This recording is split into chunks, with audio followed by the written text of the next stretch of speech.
Hello, everyone. Welcome back to BCM Sports. Welcome back. My name is Nate Zion. As usual, I'm alongside Stephen G is with me. Today we get a lot on our screen to discuss today's show. As usual, Chelsea lead breaking news as has been reported. You guys have seen some of the media work. Maxence Lacroix official announcement is going through. A few videos is circulating social media platforms, especially X, TikTok, Instagram, Facebook, everywhere. You can see Lacroix has arrived at Stamford Bridge. Chelsea has officially completed the 52 million, which is equivalent to 60.7 million euros, signing fee of French centre-back Maxence Lacroix from Crystal Palace on a long contract term. Absolutely. Chelsea lead. We look at the squad, also preseason and transfer dominance. Xabi Alonso leaving Chelsea's Australian tour. We'll discuss that. Also looking at as they beat Western Sydney for 6-4 with João Pedro hat-trick. First hat-trick of the, I'll say, new campaign. Season hasn't started yet, but banging a hat-trick on preseason. While Alejandro Garnacho heads out to loan to Villa, and Danny Welbeck, Jordan Henderson, and emerges as shock veterans target. Premier League rivals, Arsenal, big forward move. Arsenal signed Christantos Zulis from Club Brugge. Beg your pardon, maybe that's not the right pronunciation of his last name, but you can correct me at any time. To replace Leonardo Trossard, heading to Besiktas as the attacking rebuild. Arsenal, are they rebuilding or they've already got, the squad that they need? Also, look at European mega news as Jurgen Klopp returned to massive chatter across football. YouTube following news that Jurgen Klopp is on the verge of accepting the German national team head coach. He has accepted the deal already. So a lot of work for Jurgen Klopp. He's back in the business. His name is trending everywhere. What can he do? Can he take the German national team to a different level? Can they win the World Cup again with Jurgen Klopp involved? So Nizan is here with Stephen G. I've seen a few comments from y'all all coming in. Estavio Williams, Nehemiah. I've seen more comments from you. Keep a comment coming. And one more thing I want you guys to do. As soon as you join, drop your comment, drop your like, and subscribe to BCM Sport if you haven't. Nizan is asking you to make sure you drop a like on the video right now before we go to our short break. And then Alon Stephen G is here with me.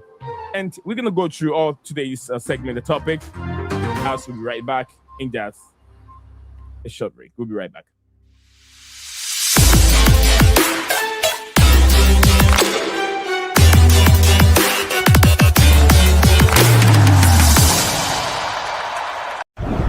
Welcome to the match. Experience absolute intensity. Tune in to Blue Clouds Media because we got the game. Experience the absolute intensity. Tune in to Blue Clouds Media. Let's go, team! Because we got the game. Thank you very much. Tune in to BCM Sports because we have all the latest news that you'll be looking for. And also, we make sure we interact with you. We get you involved into the conversation because without you guys, we won't be able to make it here on BCM Sports. You guys motivate us with your, I'll say interactions and engagement on BCM Sports. And we always appreciate and thank you for taking us through these many years of this platform. Yes, this platform I've been around for over 6 years. Or even 6 years. I'm very, very sure. I can't remember the exact date unless I do a little research and go back and see these, when the channel was being created. But then I'm very sure we are around 6 years in making. That's the mileage, the trajectory of this platform. But we couldn't do it. We couldn't get here without you. And I always say thank you to my brother over there, Stephen G. He's been there from beginning. Beginning to now, not exact beginning, but then we got to a certain level, and then I found this brother, and he's been a brother for many years now. What's it been now? About 4 years or so? Yes, Stephen, when you joined, it's been about 4 years now, because I was solo until I found this because I think wonderful brother here. I think we've done one Euros and 2 World Cups, if I'm not mistaken. Yeah, Qatar, and then the US one, US Canada one. Yeah, Mexico. and then obviously you got Euros in between, and then 1 euro between since we got together. But really appreciate everything you've been doing and the contribution for this platform. I know it's a lot of dedication. I understand if Steven is not here because I did get bent up myself. It's not easy, guys. It's not easy. Sometimes we're just tired. And we can't. We want to do it. It's like the soul is willing, but the body is weak. We go through that quite a few times. And, if you know Steven goes to not almost every home game. Steven G will be there. He will be there. So sometimes it takes a lot of energy for us to go through what we're going through, and a lot of research, and a lot of reading, and a lot of keeping up with what is trending. So we thank you. And for the record, yeah, we're not complaining because we enjoy doing it. Right. But sometimes, put it this way, from the perspective of my end of things, right? Yeah. Sometimes Chelsea could have 2 or 3 home games in a row when you factor in cups. And I don't do all the cup games, but I do all the Prem games, right? So if you've got Prem game, midweek cup in the Carabao, for example, and then Prem game again, and all 3 are at Stamford Bridge, there's a potential I'm doing all 3. Then in between that, I'm trying to find information for the streams as you're looking at information as well. It's like, just to put it into perspective, like, we love what else is there? We're done over here. I'm just tired. I'm looking for everything. That's what I mean. Like, we enjoy doing it. We love doing it, right? Yeah, definitely. It's just sometimes you're doing so many different things, and it just gets to a point where you're like, okay, I need a day. Right. There's something here in America. We'll get into it, but there's something in America. They'll tell you that if you don't love the job you're doing, don't do it. It's not always about the money. Look, we don't get nothing from YouTube. To be honest with you, you may think, these guys are just sucking money from YouTube, and then we come over here. We don't. And then we don't care for that, because that's not what run our houses. That's not what put money on our table. We enjoy coming over here. I don't get 1,000 views in the stream. In every stream, I don't. No, I don't. You get what I mean? But I enjoy putting it together, coming over here on the platform, and then seeing wonderful people like Estavio Williams. We're seeing Nehemiah, and then Daniel Knight also the other day. I saw his comment. And then I see maybe Dan, I see DJ Sav, and I see all these guys coming up and then getting engaged. It's good. But I don't stress myself. I love doing it because I want to make sure we're here, getting you guys content and getting you guys involved. Send the link to you guys. Come on, and then have a word with us. I love doing it. So it's something that is part of me. So yeah, interesting news. But before we get the day going and get to the segments, let me go through the comments real quick, and then we can start with whatever we have to do. Big up to everyone. Big up to everyone showing up on the stream today. Big up to everyone. Much love. Blue Clouds Media. I pushed the wrong button. Much love to everyone. Much love to everyone over there. And Xavi Williams, big up to you. Says big up to it says mod me, bro. Please mod me. You don't have to, please. I have to. Because you've been around almost every day. You, Nehemiah. Consistent. The night ghost can come, but I also appreciate him. Love the gazer. Thank you. Mod, Daniel, congratulations. You're now a moderator on BCM Sports. You can check it. You can see that you're now a moderator on this platform. For your contributions and your time spent on this platform means a lot to us over here, me and Stevie G, and the Blue Clouds Media family. So yeah, thank you, and all our followers, and we have followers over there. So thank you, each and every one of you. Daniel, big up to you. Daniel says with Lacroix and Koa being our center back partnership, do you think we need to bring in another center back because Tosin and Badishile and Desasi are not good enough? To be honest with you, I think Tosin might stay, but Badishile and what's his name? Desasi definitely are out of the door. I believe so. But Steven, and Chalobah is probably going as well. Do what? It looks like Chalobah, Badishile, Desasi are all gonna go. Yeah, maybe Tosin. So you're having 3 players out. Granted, one was out on loan last season, so you lose 3 there if you say Dasasi, Badiashile, Tosin, right? Yeah. But you only lose 2 in Badiashile and Tosin from your squad last season. But if Chalobah goes, you lose 4 players at centre back, and 3 of those were in your squad last season. So we definitely need to bring in another centre back. So, spot on, Daniel. I think you've got the answer for your question, Daniel. And also, definitely we need another centre back. I'll add Anselmino could go out on loan, for example. A Champong might go out on loan as well. So then your numbers are shortened again. So. Okay. All right, Nehemiah, big up to you, Nehemiah. Nehemiah said you have to do it again. What do I have to do again? What am I missing here? Nehemiah. No, all right. Nehemiah, I don't know what. Let me know. Rephrase your question again and let me know. Or maybe I'll read the other questions coming. We need to see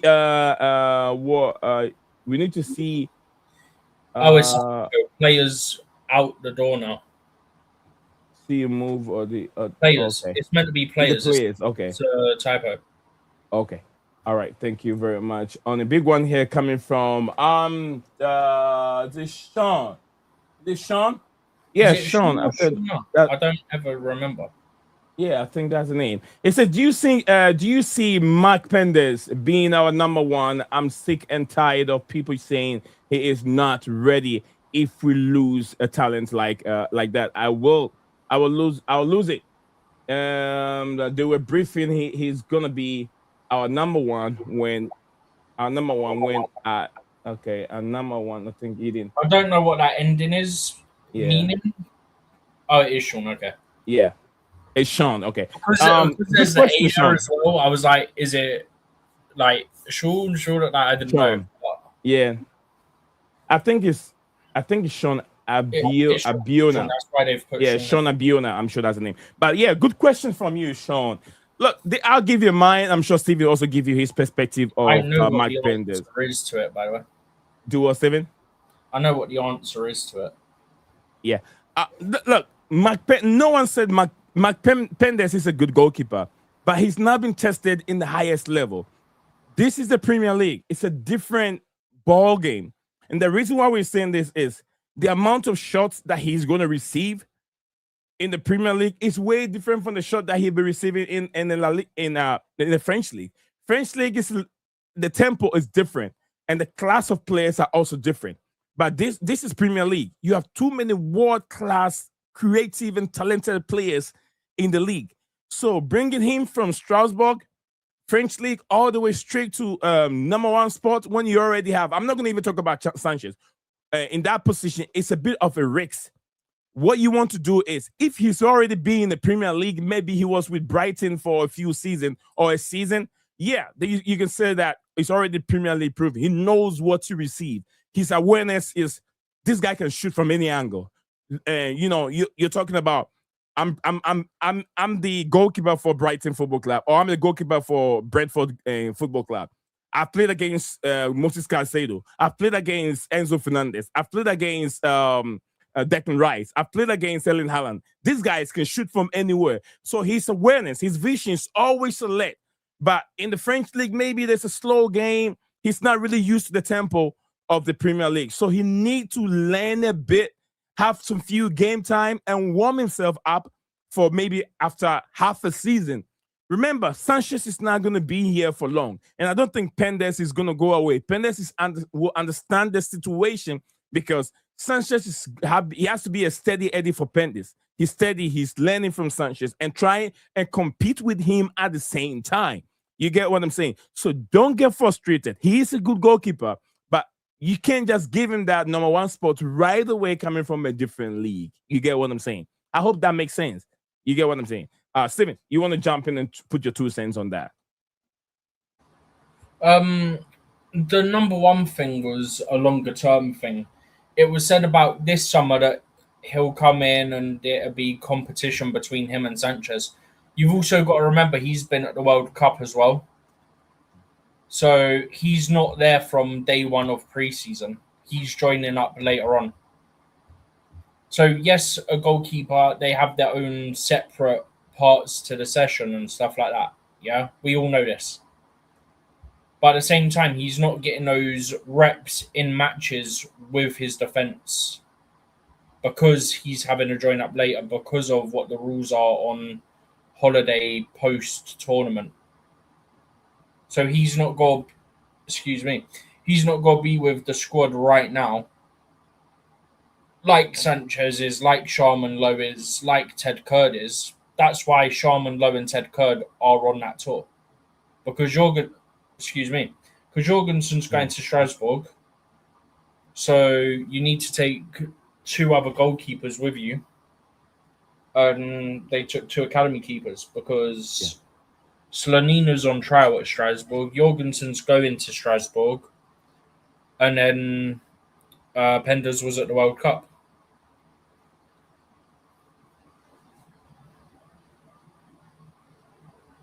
All right, thank you very much, Sean. I hope that we were able to give you a very good reason for why.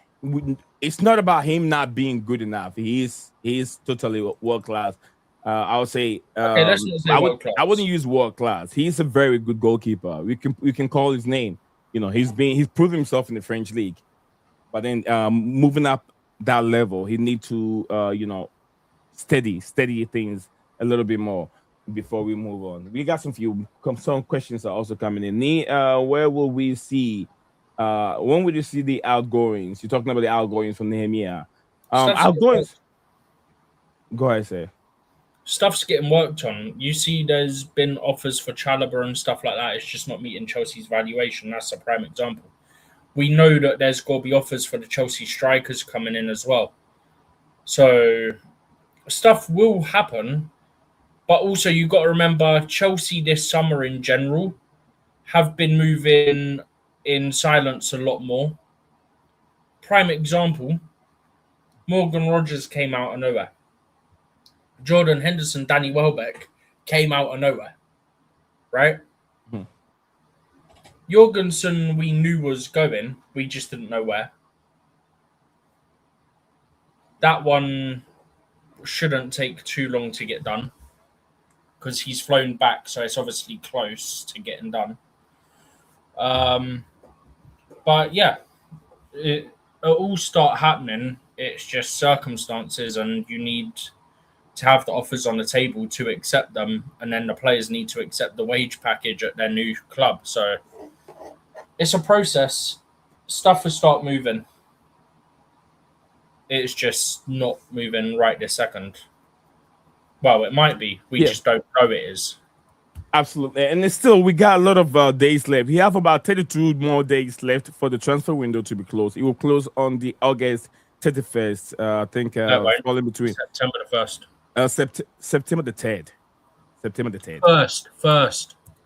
I don't know. It says with major deadline falling between August 31st and September 31st. So I'm getting a different line. First or third? I think it's the 1st. I could be wrong. It says that September. Okay, yes, it's Premier League and La Liga closes on Tuesday, September 1st. But then Bundesliga and League One closes on Monday, August 31st. And here it says, okay, so yeah. So you'll have leagues like Scotland is closing on the 3rd of September. I think the computer added the women's league also to it. The windows will close. The women's league is the 3rd. Scotland's the 3rd. Yeah, that's why it gave me that. La Liga and Bundesliga are.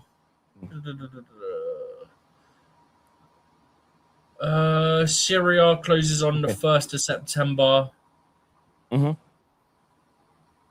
Syria on the Bundesliga closes on the 31st. Spain shuts on the 1st.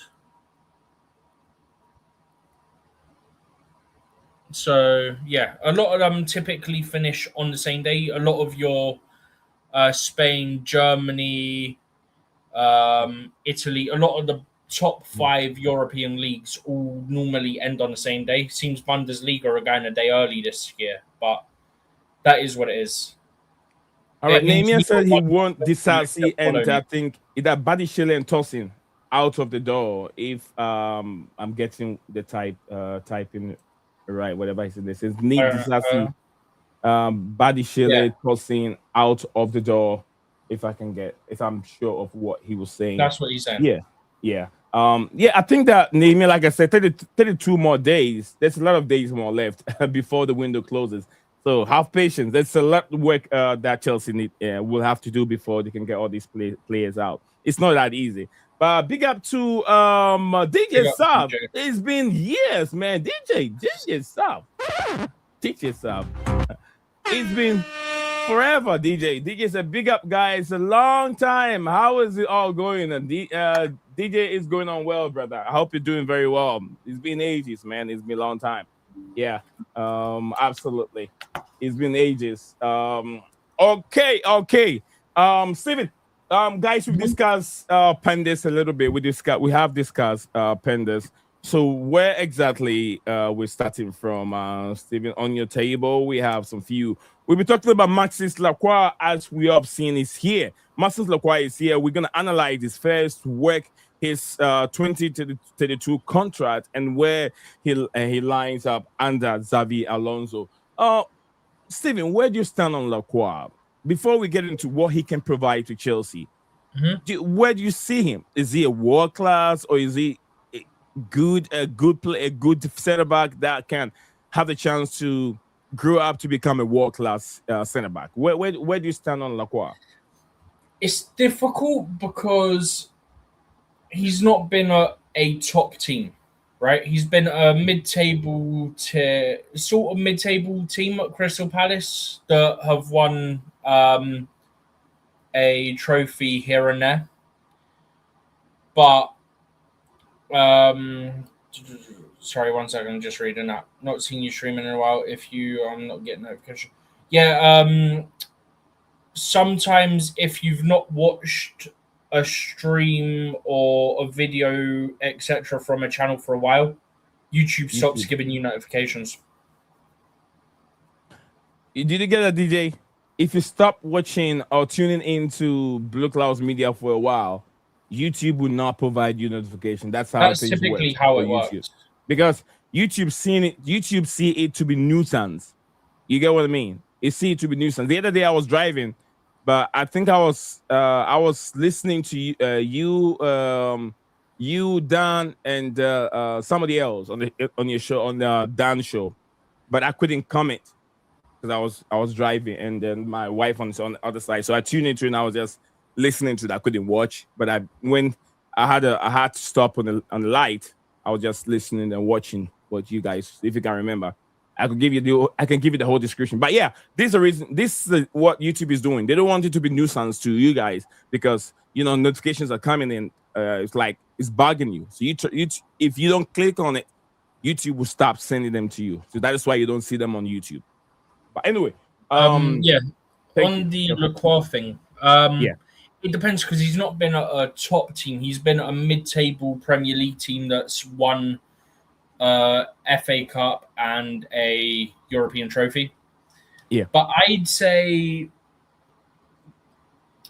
it's one of those where obviously with every player it's opinionated, right? Yeah. So in my eyes, I'd say good, maybe great with still having upside potential. He's only 26 years old. And he'll have other players around him that are top. You've got Reece James when he's fit. You've got Colwell when he's fit. We'll see who the left back is. But in front of him, he's got Caicedo as one of the midfielders, for example.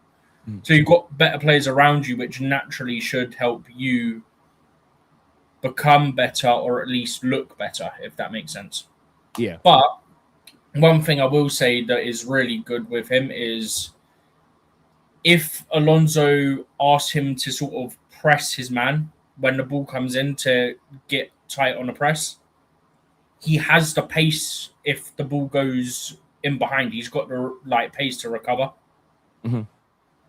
I can't remember which one it was. I saw. I was watching a bit of a breakdown on him. It might have been from an article from The Athletic.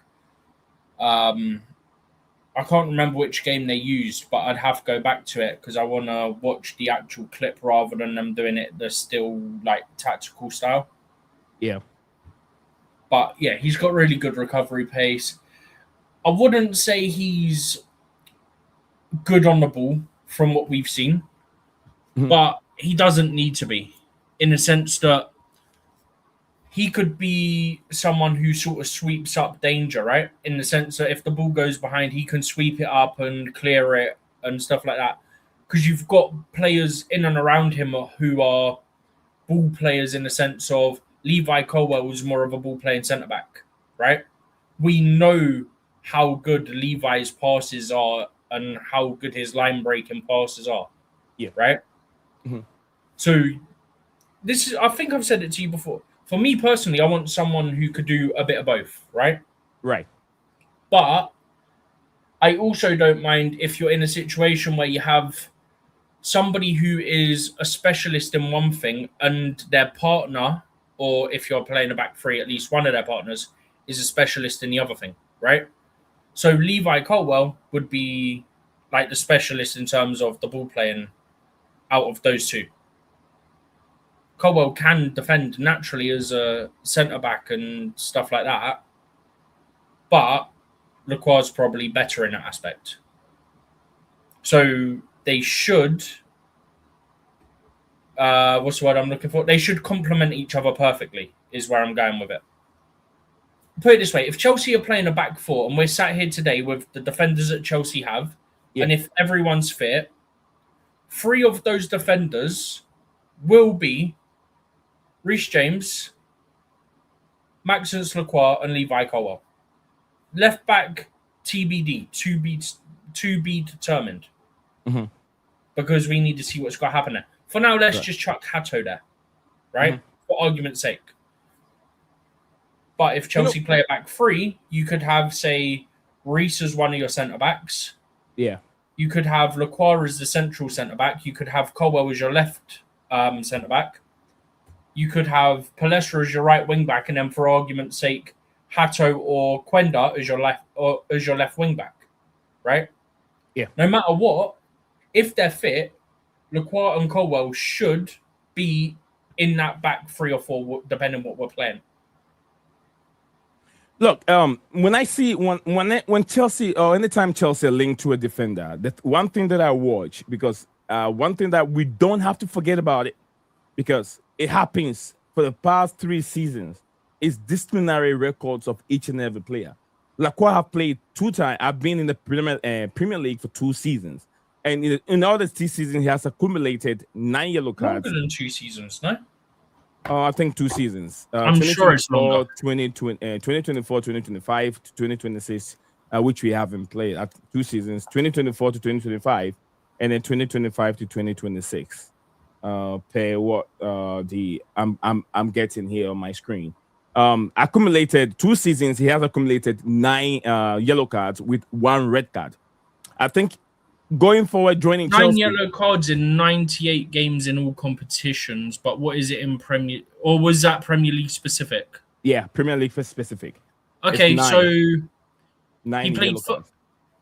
Quite fittingly, he played 35 minutes in each of his league seasons.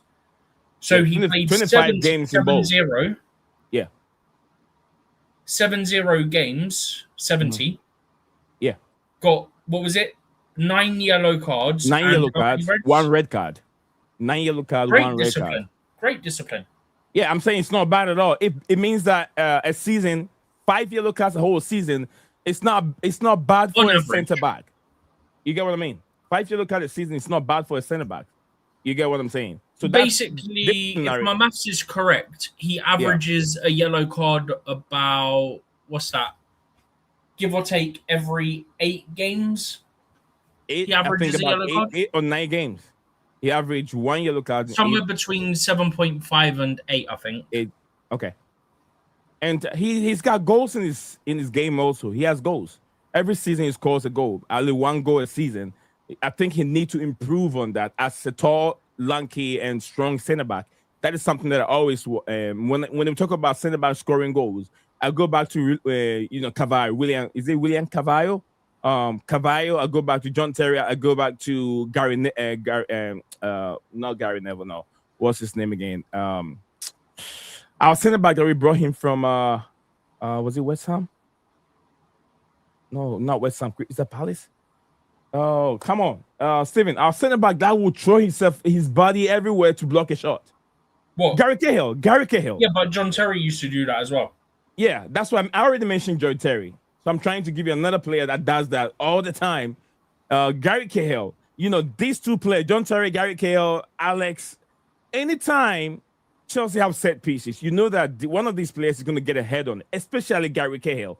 So I'm expecting Lacroix. I thought maybe Tosin would be good. He was so bad. He never get a connection. Even when they get a connection, it's off target. And it never get anywhere. So I hope Lacroix can improve on his set pieces headers, and then he can get more goals for Chelsea. By this scenario, I think it's good. 2 assists also. That is very good for Lacroix. 2 assists in the 2020 last season. He has 2 assists, and also 24-2025 season he has 1 assist. So he does very well. He's an aerial threat. He's a threat in the box, definitely. We should put it that way. I'd also add that Chelsea are getting one of the best set piece coaches in football now as well. And on top of that, from Aston Villa. Right. Chelsea scored, I can't remember the exact amount. I want to say 13 goals from set pieces last season. Mm-hmm. And we lacked height. We all know that Chelsea lacked height last season. And now we're adding height.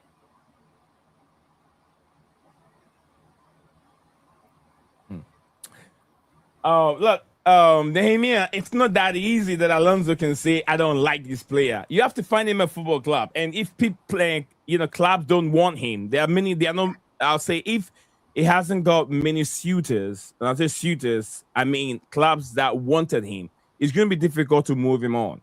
You got to find suitors. You got to find clubs that want him. And also you got to look at the price, how much you want to sell him. Because you got him for free, you pay for signing on fee and some few bonuses or whatever, but then you got to figure out how much you want to sell him. Are people willing to buy 20?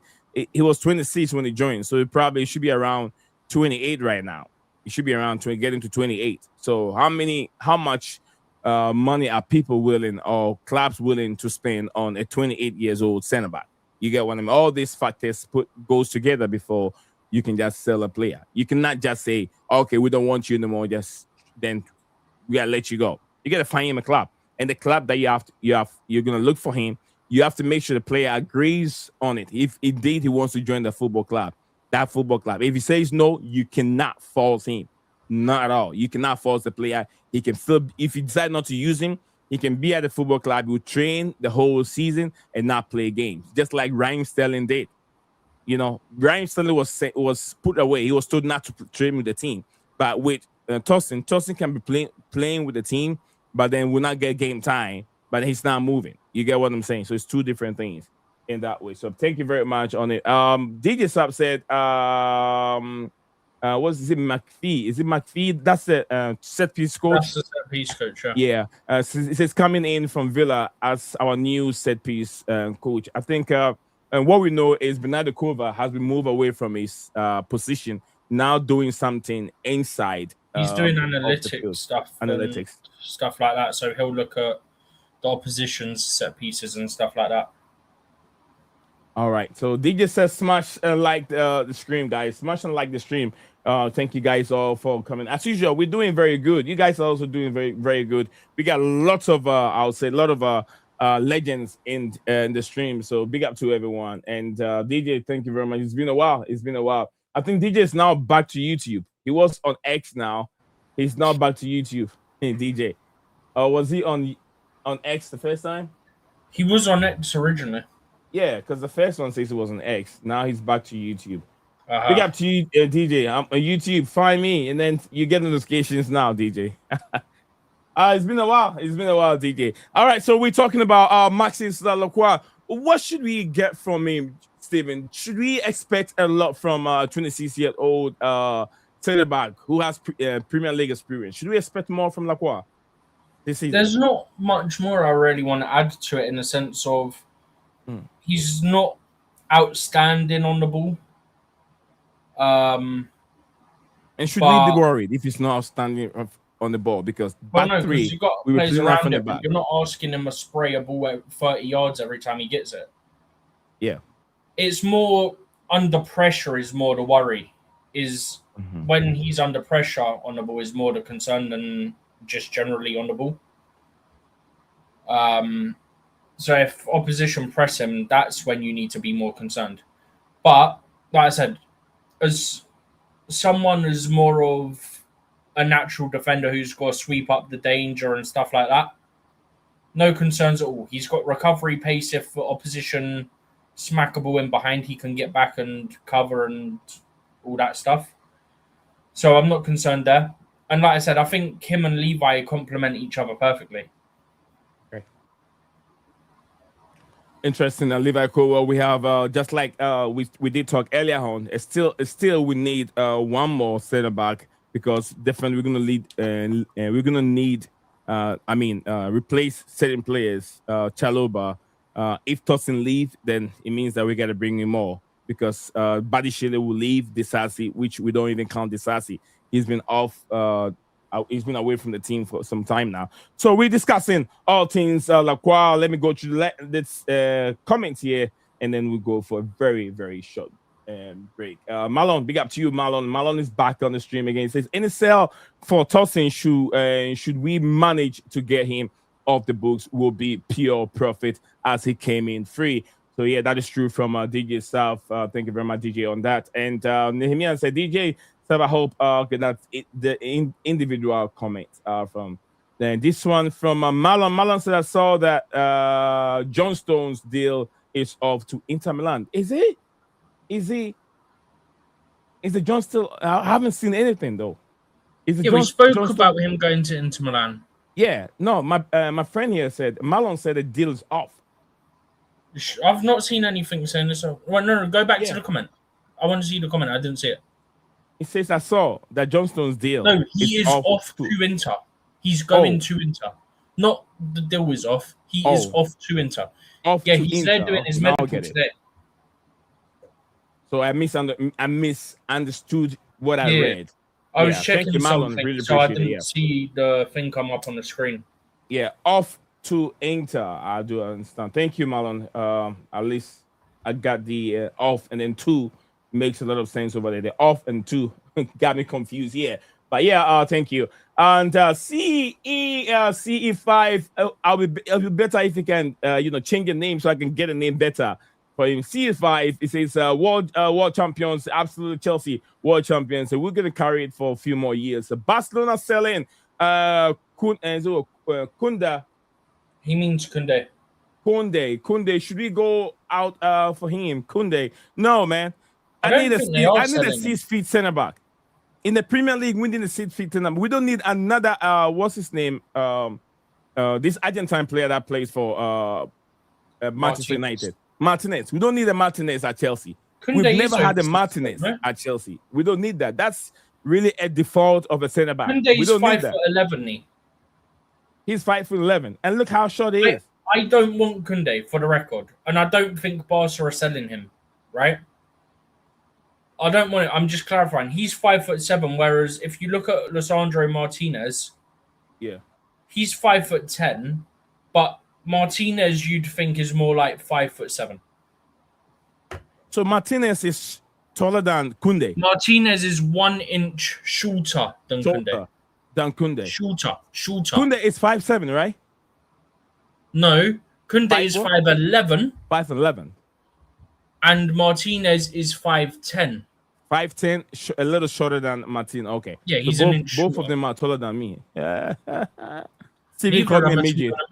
I'm 5'7", though. I'm 5'7".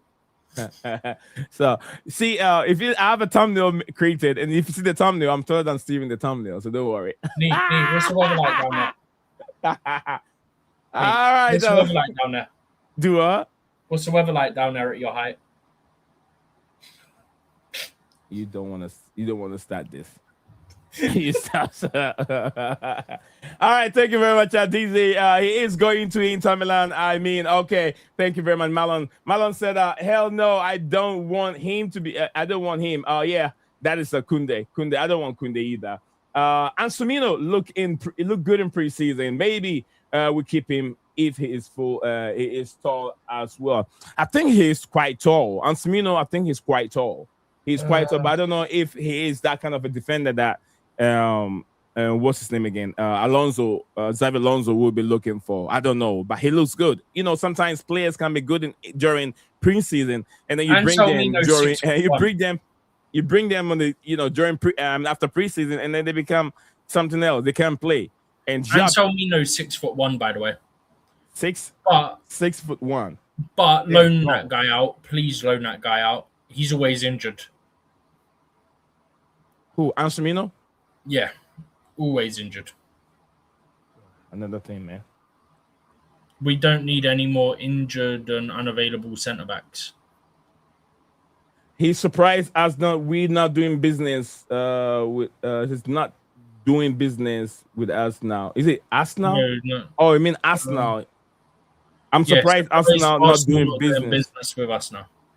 I'll tell you why. Because the fan base. No, you know why, Nee? Yeah. Because we don't have many bad players to sell to Arsenal. Whereas before, when we had bad players like Havertz to sell to them, they wanted to sign him.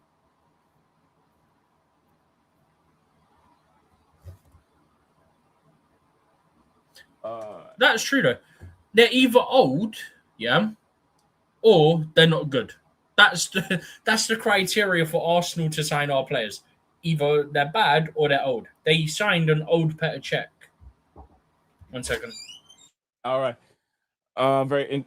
Very interesting there. 1 second. Yeah. All right, so thank you very much on that. Arsenal wouldn't sell because we don't really have any bad. And even if we do, they won't take them because the fan base are always upset when they go to Chelsea and pick up some of our rejects. But our rejects are not that bad. Petr Cech helped Arsenal a lot, and Madueke have helped us Arsenal win Champions League. He was part of that squad. And who else? We take theirs, they also take us. You guys win things, we also win things with theirs. Okay, we do, Steve. You're wrong. Liam DeFlop. To us now, he is bad. So Steven said we don't have bad players to sell to us now. We do have one. Liam Delap is what DJ. DJ calls him Liam DeFlop. Okay. All right. It's very interesting.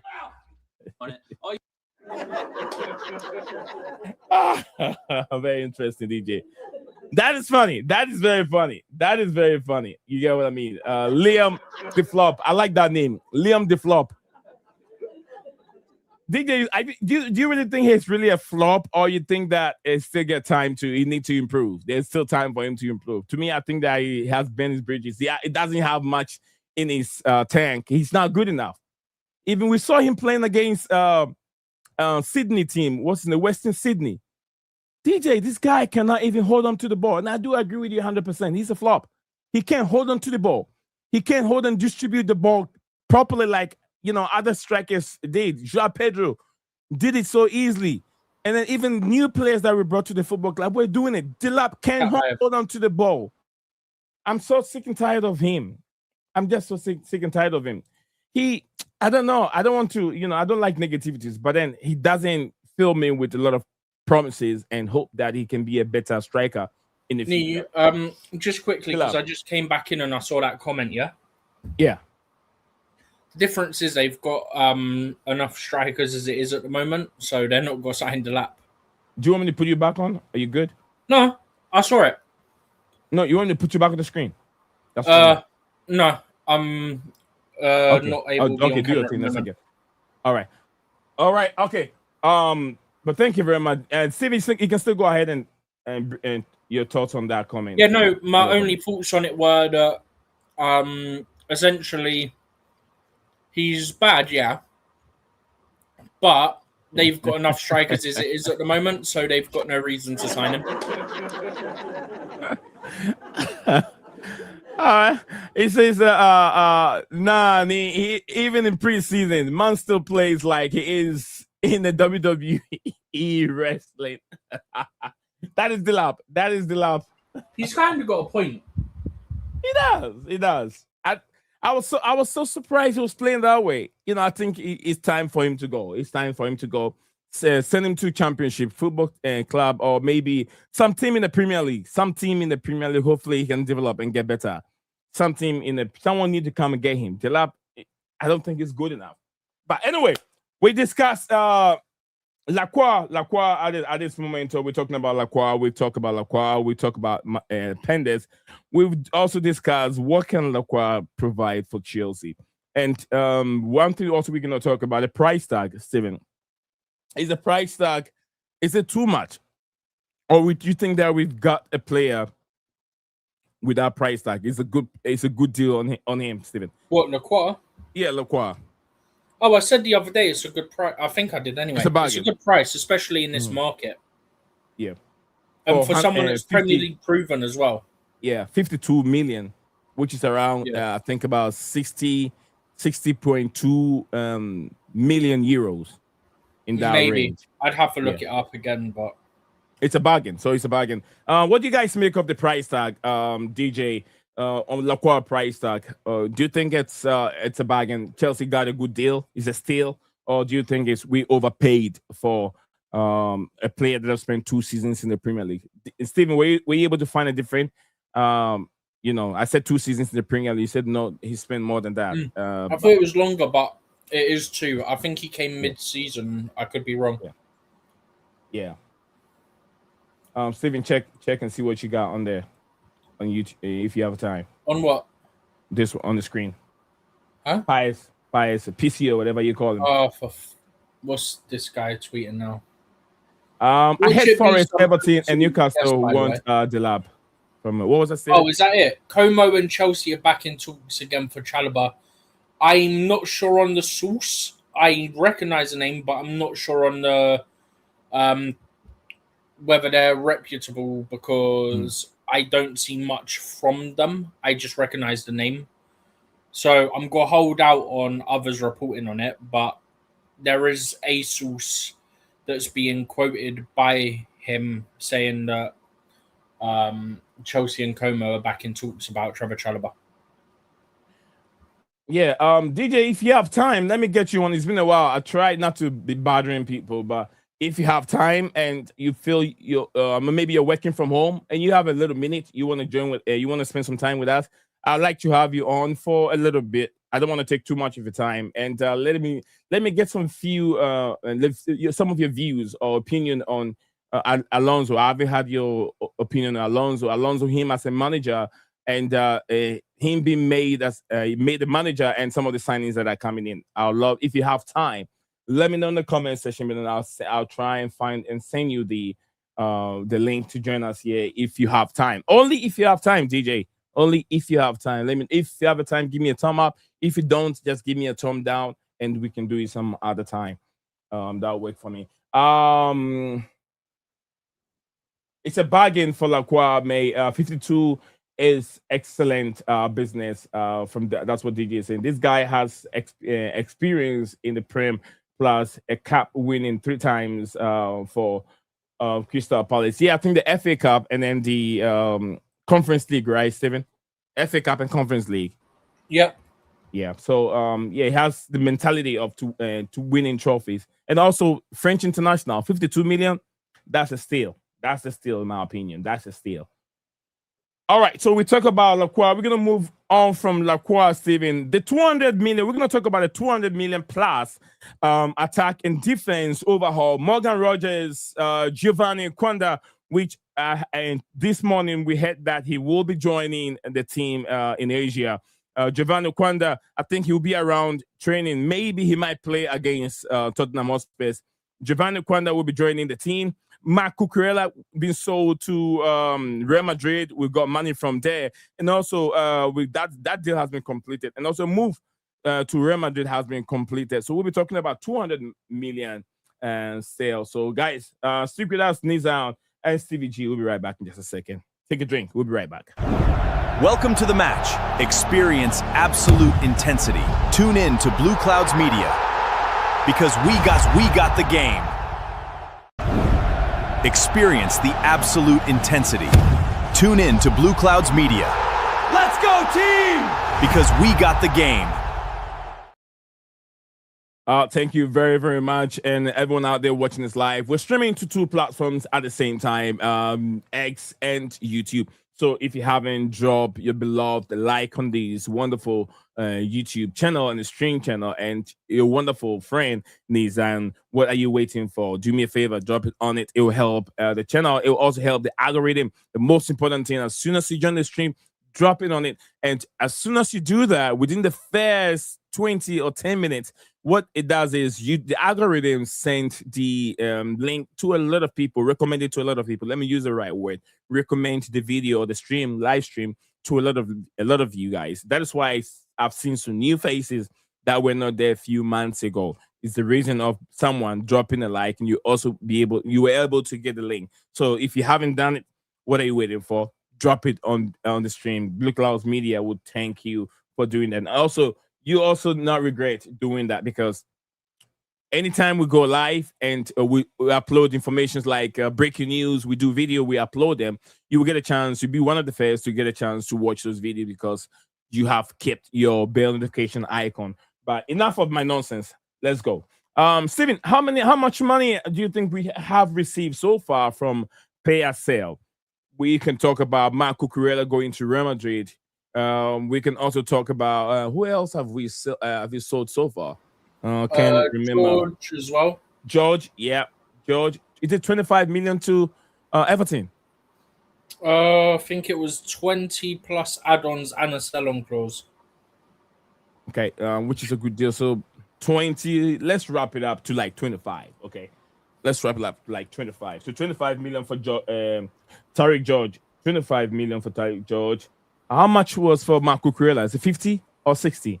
50, I think. 50 million for Cucurella. That takes us through to around 75 million for those 2 sales. We also sell Garnacho, Alejandro Garnacho, for about 40 million. Sell Garnacho. What do you mean? Garnacho, we sold Garnacho, right? No, we loaned him. Okay. With an obligation to buy, not necessarily demand. Depends on if he was able to fulfill certain tax, right? Something like that, yeah. But how much is a loan? 5 million or 3 million? I can't remember if there was a loan fee for that. So I mean, he's playing for free.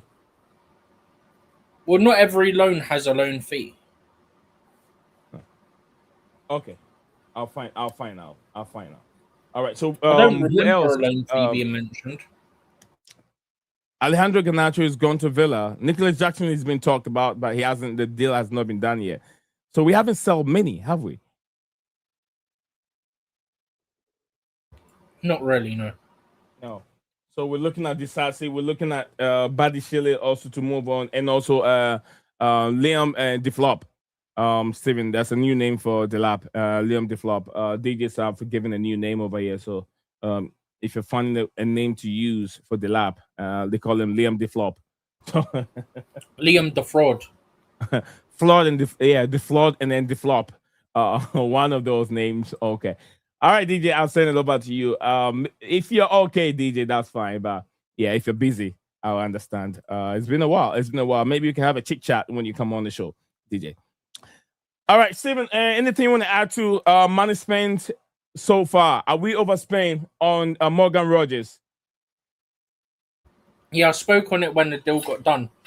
Rogers was an overspend, but I've said before on streams and in my article about the Rogers deal about the reasons why it was an overspend. Like, the reasons that contributed to it. The homegrown, the overall market, Premier League proven, all this stuff. There's like 4 different factors that I think I put. But I said the same factors on streams in the past. There's about 4 factors. Homegrown, overall market, Premier League proven, and I keep forgetting what the other reason is, but yeah. That's the only one I think we've really overpaid on, to be honest with you. And I can understand why there's so much inflation in the market, because if one player is being sold for a Sorry, just similar quickly. range. The Let's other say, reason for the Rogers one was the sell-on clause from Middlesbrough. oh, so Middlesbrough will make some money. Will make some money off the sale to Middlesbrough had Chelsea about a because 30% sell-on clause, I think it was. No, sorry, 20% sell-on clause. He's homegrown. He's Premier League proven. And the overall transfer market. They're the 4 factors. okay. I mean, that makes a lot of sense, though. That makes lots of sense here. We have DJ Sav in the studio here. DJ, are you hiding there? No need. Sorry, bro. I'm not showing my camera because I'm eating my food at the same time as chatting to you guys. Because I got back late from work today, bro. That's the reason why I didn't want everyone to see what I'm eating. It's not yeah. That's okay. Big up, the same Steve. thing that Steven is also doing here. Next time, Steven is doing a similar thing. But I'm here though. Yeah, it's all right. It's all right, DJ. It's all right. You don't have to turn it on. Wait, finish your thing. Finish your thing. All right, bro. All right, man. Thank you. Really, I I appreciate your time here. But if you got something else going on, just finish up. Yeah. What was I saying? We DJ, welcome back to the stream. You can join in when you clear up everything from your mouth. I don't want you to get choked on it. DJ, I haven't heard much from you since Alonso came in. What's your take? I know you and I have a little, I'll say a little view on what we see from these owners. Yeah, are they doing what you like now?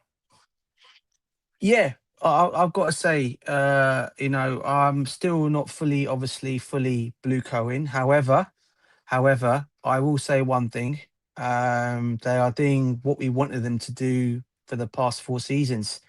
They brought in a manager, for me, a complete upper class manager to what you've had previously.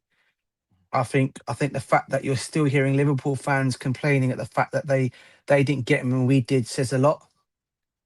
And I think it's a complete upgrade, and they've brought him in as a manager. And I think the fact that he's got that title as a manager, it gives him more leeway in what he wants in terms of players and him actually sitting down and talking to the players before they're coming in. And I think that's a great move for Chelsea. And look, I've given the owners credit for that, in terms of that, because obviously they're listening finally to what the Chelsea fans are wanting to see, and that is to see our club hopefully going back to the top again, which is what we've always wanted to do as a fan base. I think they've tried this 5-year project, which didn't work in terms of youngsters.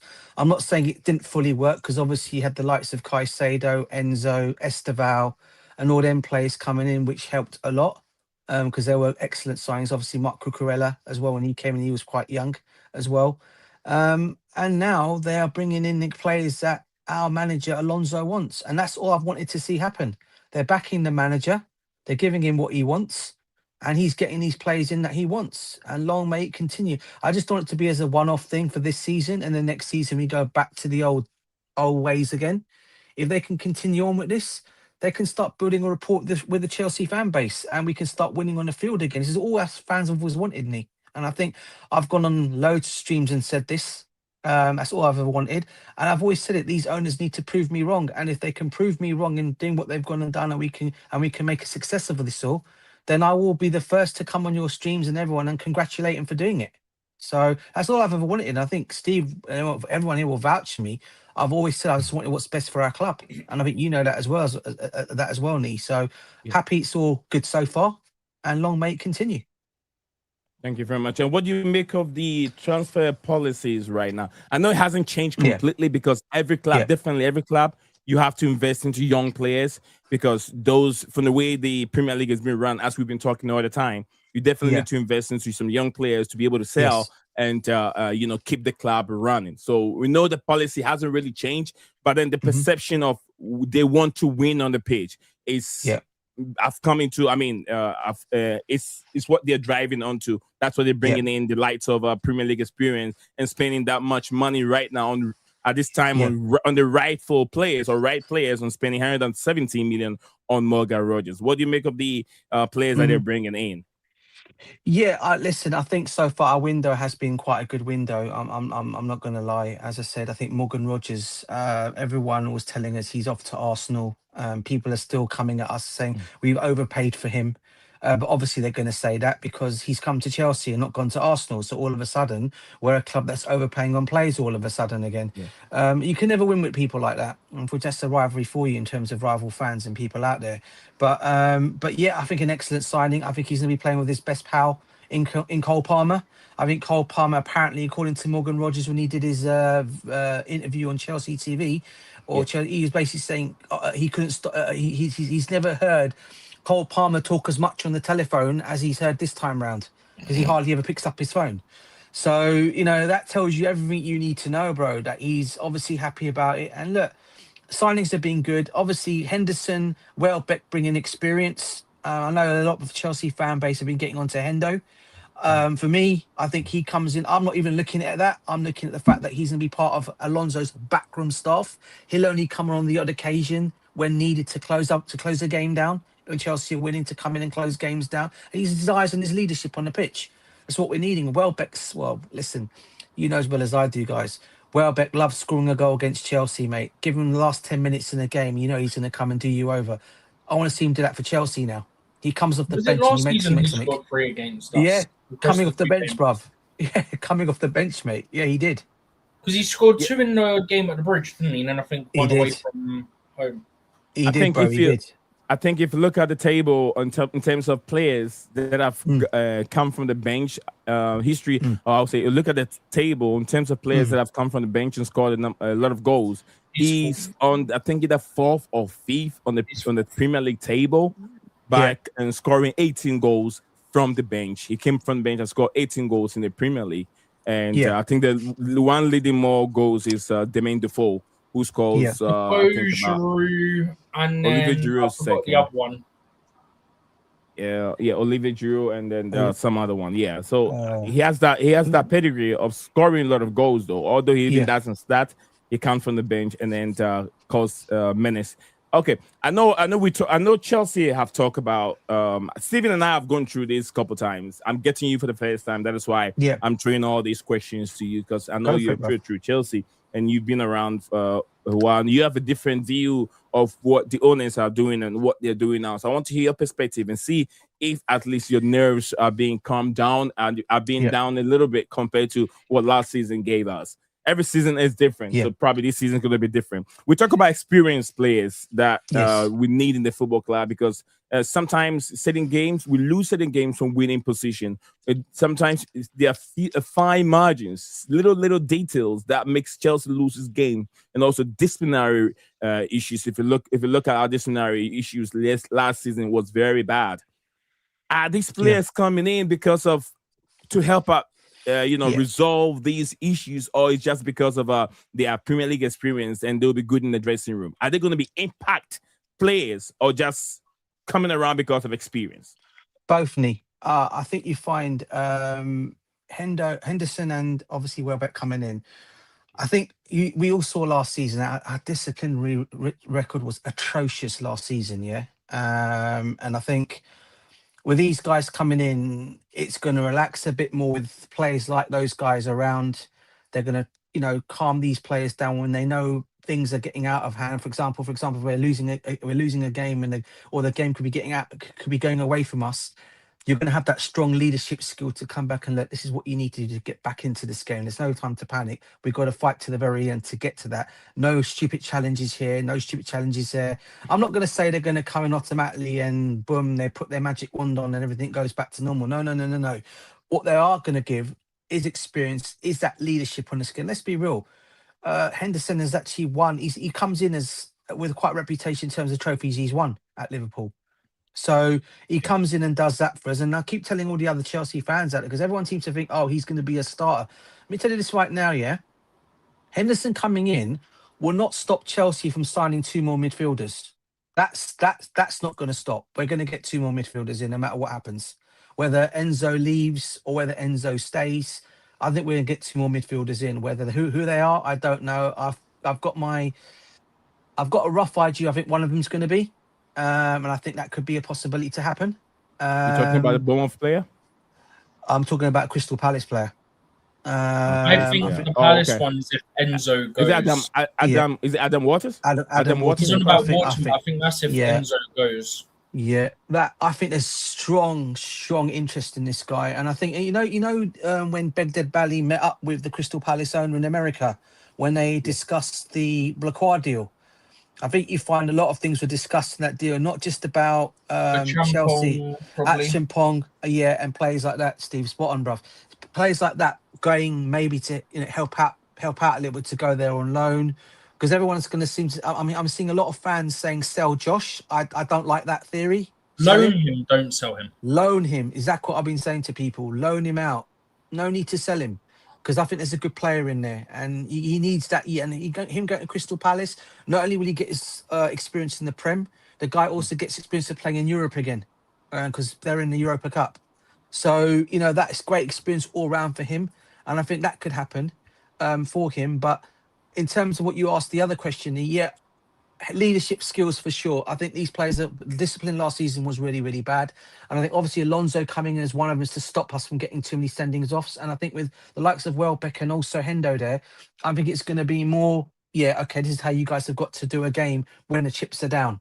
You bring them on for the last 10 minutes to try and solve something, or you try to save something, one or the other. So, like I said, I'm happy with the window so far. Okay. Like I said, and let's see who else is coming in. All right. I wouldn't say Sean. I wouldn't say DJ lied about that. Sometimes we have reporters reporting certain things, and they're just DJs just like me. We report things that we see, but probably he hasn't. He believed that Diogo Costa could be make a move to Chelsea, but I don't think he will. Diogo Costa will make a move to Chelsea. DJ, you still believe he's going to move? He's going to have a move to Chelsea? I'm not ruling that one out, Nee. I'm not going to lie to you. If you actually hear what Alonso's actually said in his pre-match, in his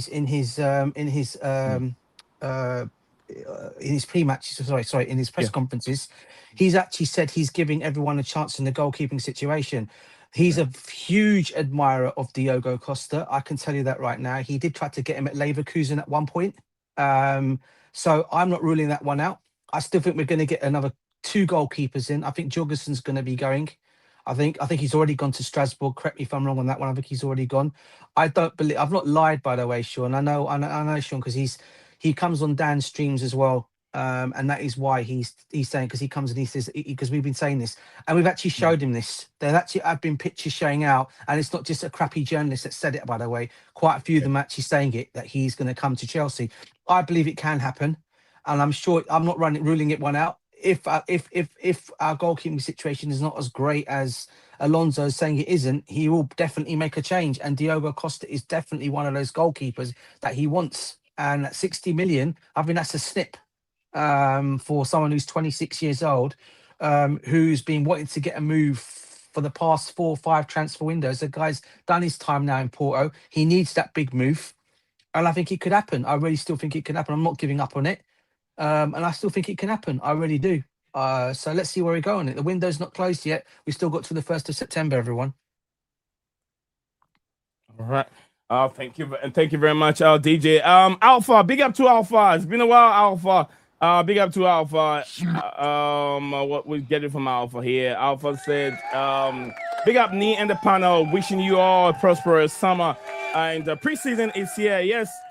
I watched you guys the preseason on yesterday, very late in the evening. It wasn't that impressive. The own goal that even came from Real Ngumoa, ex-Chelsea player, which hit the ball, but then it had a wicked deflection that went to the back of the net. But yeah, I will not take that goal away from him. It was a goal from him, so though. But Liverpool, 2 preseasons and 2 wins. That's not bad though. That's not bad, but there are not many goals. There are not many goals coming. But it's very early. Maybe you guys are waiting for the likes of the players that went for the World Cup. McAllister hasn't returned. A few of the players haven't returned, and probably they will return. Let's see what Liverpool can offer this season. But big up to you, CFC Gamer. Big up to CFC Gamer. And okay, this one's red. I gave you my view on it. CFC Gamer said, big up DJ Sub.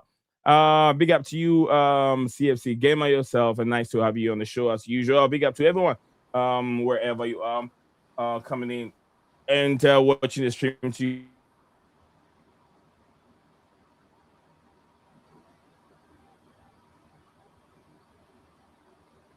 Big up to you. Big up to everyone. CFC Gamer said, "Oh, yeah, so I had something beeping in my ear, like beep, beep, beep, beep, beep, and all of a sudden nothing was." You completely froze on my end for like a solid probably 20, 30 seconds, and your audio is back. It's back. Yeah, everything got frozen. I don't know what happened. Probably the computer is tired. Oh, again. Oh no! Don't do that. Don't do this. It's going in slow motion.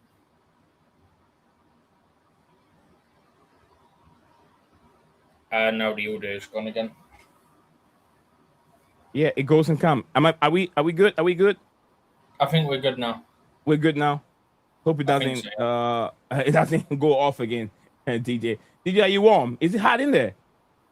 You know what it is, Bob? I'm in my office area, and it really is hot in here, mate. It's one of them small rooms, where it's office tight, and the thing is, it doesn't help you because I got my clothes here that we got to iron still, which is not helping, and they're here in the background, so it's just making me hot, mate.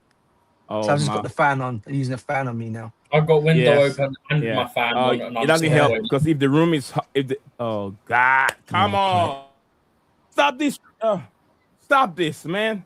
Yeah, as soon as you said stop this, your camera started working. Stop this crap. It doesn't help if the room is already warm and you have a fan that is blowing the warm air back onto you. It doesn't really help. But yeah, we're still looking into it. We're looking at transfer. I haven't had DJ on the stream for a while, so I'm throwing all the questions at him related to how Blue Co are doing and are they making him a little bit happy in terms of what he wants to see from the club. But CFC Gamer said the Tottenham and Juventus game will show us how ready Chelsea are for the season. Probably no, it'll still be too early. It's pre-season and it's the second game of pre-season, and everyone always overreacts to pre-season. Who was it? I think it was Conte. We had a really it'll bad be second game, so it'll be too early. Remember, you're not going to have the likes of NND. We had a really good pre-season, and then look how that league season went. Oh. Yeah. I apologize, guys. I apologize. Go ahead, Stephen. Hey, you talk. Right? I've said what I wanted to say on the whole pre-season thing, but just quickly, what DJ was saying about Welbeck and Henderson. If I didn't know any better, I'd think DJ's been on the website and read my article, because you're saying about discipline and experience and mentoring and all that, and that's all the stuff I said as well. Stephen, let me say this. When I freeze, do you guys also freeze? I don't know. It's just me. DJ's been fine for me. It's only your one that's been bugging out. I thought it done it again then. But then I was now it's done it again. And he's frozen again then. You're starting to get a bit more. Yeah, Stephen, take over. Let me restart my computer because I hate that. Take over. Let me restart my computer real quick and I'll be right back. Okay. So I'll be right back. I'll join you guys in a second. Alpha, we got to Alpha. Huh? Back to normal. Take over and I'll be right back. Yeah. He's got to go and reset. Okay, cool. Restart rather. But yeah, what you were saying is pretty much what I said in my article the other day about they bring leadership. They be a voice on the pitch as well as off the pitch for Alonso. Yeah. Like there's so much they bring off the pitch that is so much more valuable. Yes. Because realistically, right, if you look at Chelsea midfielders now, right, as it stands today, Enzo Caicedo, Asugo, Lavia, if he can be fit for longer than 2 minutes. Yeah. I'm counting it, bruv. Well, he's injured now. Again. Even more balls been kicked. Henderson's coming in. Oh, man, that's bad. So if you loan out Asugo, bring in another midfielder, probably I'd assume Alex has got a Bournemouth. Mm-hmm. If you then let Lavia go, who knows who's got to sign him, even if it's a loan, to be fair, then you're going to need someone else. If Enzo goes, you might need someone else again.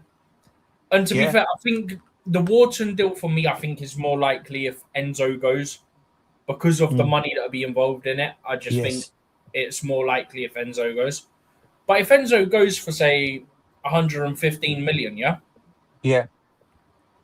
Say you sign Alex Scott for 65 million, but it's 70 million, but it's including add-ons, right? Yeah. So say, for example, you do a fixed fee of 60 million and 10 million add-ons, right? And then say for Wharton, it's got, say, 70 million. You've pretty much, for slightly over the price of the Enzo deal, you would have signed 2 midfielders. Sure. Yeah. And what do you think of the centre-back situation with Tosin, Chalobah, Badishile, Disasi? Like, what's your view? I think you know, Steve, you've known me for a while, bruv. Yeah, I don't rate any of them, man. Apart from, I still say Chalobah, the whole lot of them, bruv. I keep Chalobah as a squad option. But... Yeah, I mean, Fofana. I mean, I'm hearing today. I saw some news coming out that him and with Lacroix coming in, he might find himself and Tosin dropping down more the pecking order, which sounds about right, because let's be real, how long is he going to stay fit for? Is Mr. Wesley Fofana, bro? But that's the thing, right? No, I like Fofana. His injuries have just absolutely done him in. That's the issue. Yeah. That's what I got the issue with him. If he could stay fit, same as Lavia. If he can stay fit, he could be a top player.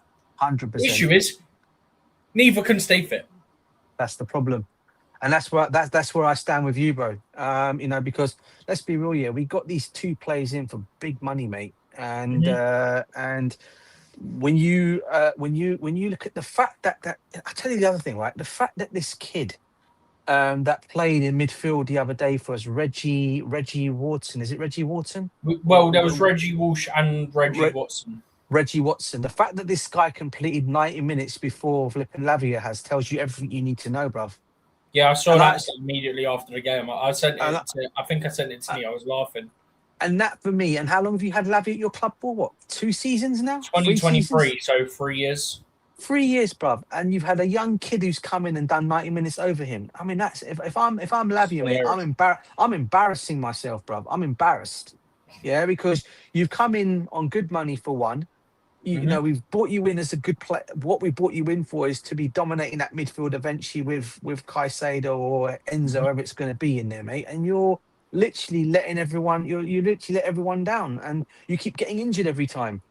And look, I know your injuries were bad in Southampton. I understand that was bad back then. Carrying on forward to ever. That's why Man City didn't want to even. He didn't really have injuries at Southampton. Well, yeah, that's where he got his bad injury from, though, wasn't it? Apparently, he had that last season when he came. The last season he got that bad injury. They said that he wasn't the same player, and everyone was a bit worried. He didn't really have. I don't remember him having an injury at Southampton. I remember obviously Fofana had a broken leg.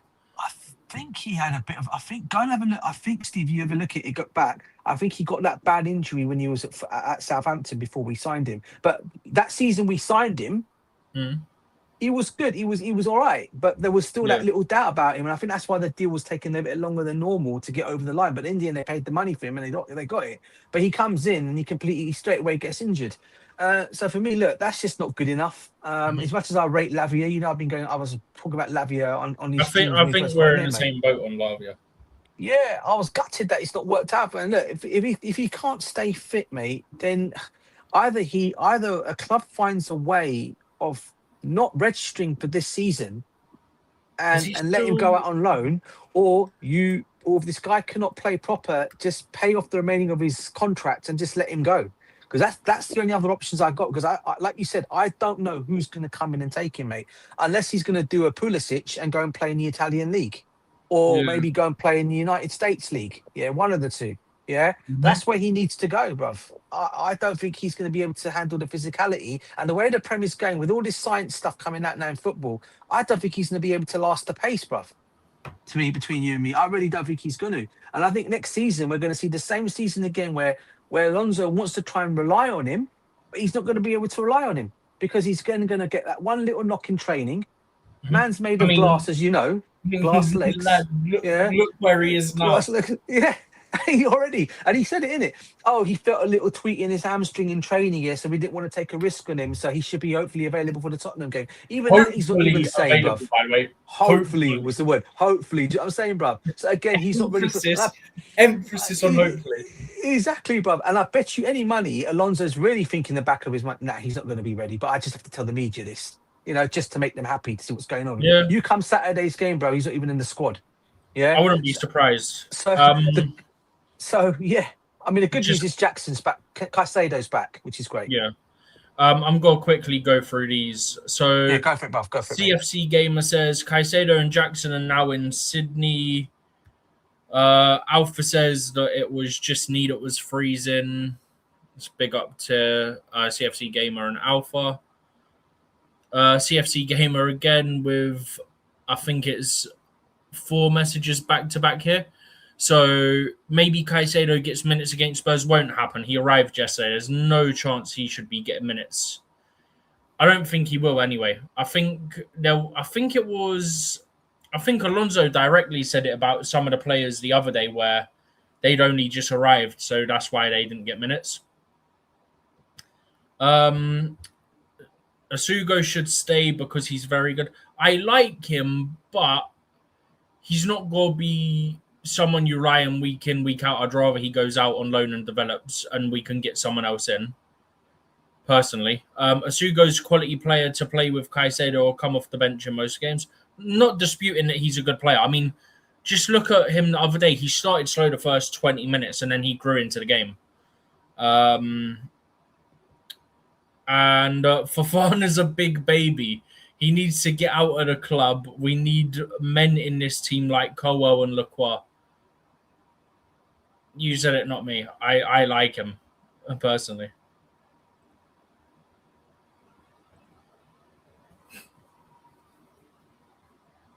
You back, Nee? You back all right now? I'm back. I was about to say, Nee, say something so we can see if you're muted. I was back for a while, but I was in the back. No, I saw it come up that you had joined. And then Steven, carry on with your thing. Carry on with your thing. Carry on. What you're doing. That's all the comments, unless one's been added in the last 2 seconds. It's Coachella. Big up to you, Coachella. It says Steve out. Big up to you, Coachella. That's the last. There was one in the last 2 seconds. Big up, Coachella. Yeah, DJ Sub, Steven G, and what do you guys get to? You reading comments, right? Yeah, I've done the comments, but I was asking like his thoughts on like the whole defense thing with Tosin and that, and we were saying about Lavia and Fofana, where Fofana is going to go down the pecking order now. Lacroix here, and the issue with him is he could be so good, but he's always injured, which is the exact same argument we always have about Lavia. Yeah, I don't know the guy. I don't know if he's human or his body did not develop very well as a teenager. Which one? Lavia. Oh. Yeah, his body did not develop well. I didn't know if you're well. about Fofana or Lavia because we were on about both. So yeah, Lavia. I mean Lavia. Fofana is all right, but Lavia, his body is not really structured to play football. He's not. Bro, he's on tour, and before the first game, he got injured. Yeah. Lavia is meant for swimming. I mean, he's got a lot of maybe he's black. He's not meant to swim either. Maybe what else can he do? What are you saying, Neva? Yeah, we black people, we are not meant to swim. It's not for us. I do not associate myself with these I'm not going to exactly, bro. All right, let me say my thing. Let me say my thing. There are certain things that is not associated with us. Skydiving, cliffhangers, going on the what do you call it?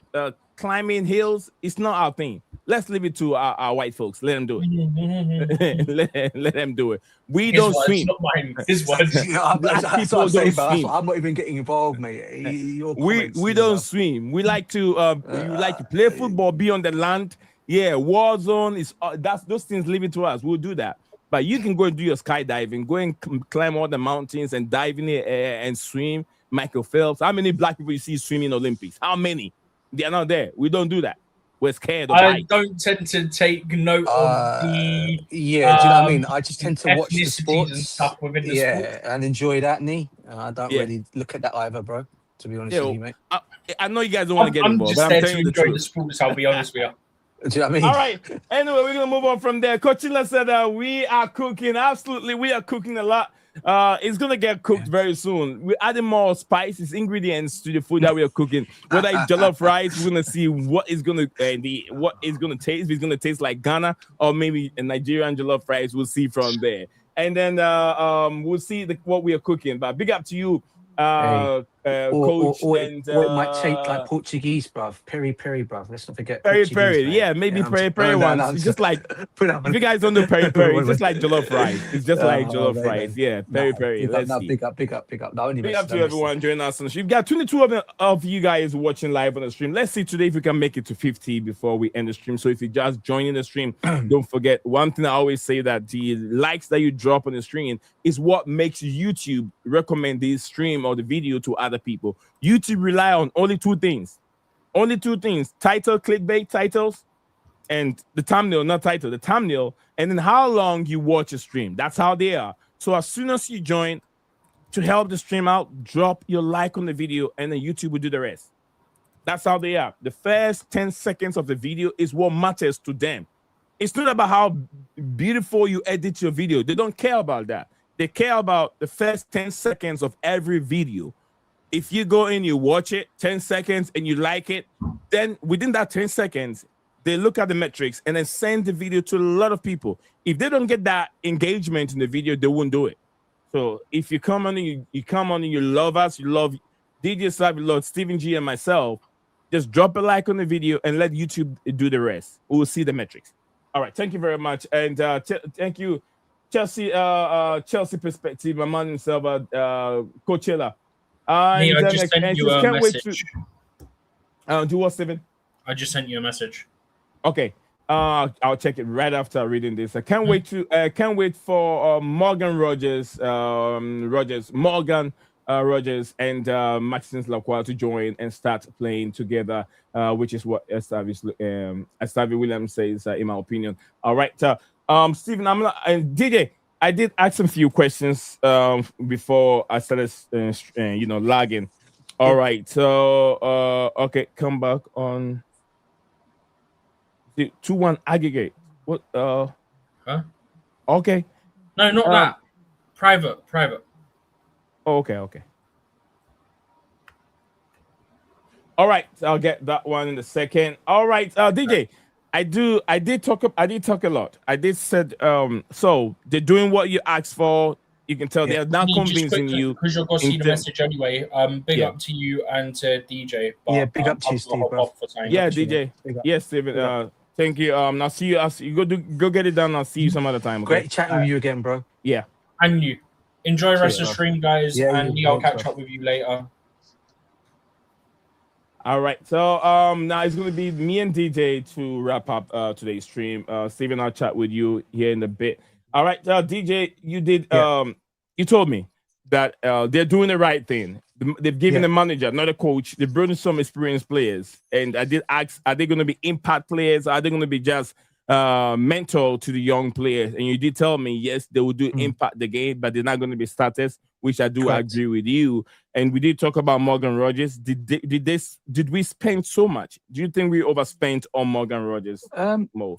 I mean, in this market, look, people say we overspent on him. I look at it and I think to myself, well, if you look at the winger mark, well, if you want to call him a winger, I actually call him more of as a number 10, but people want to throw the winger thing out there.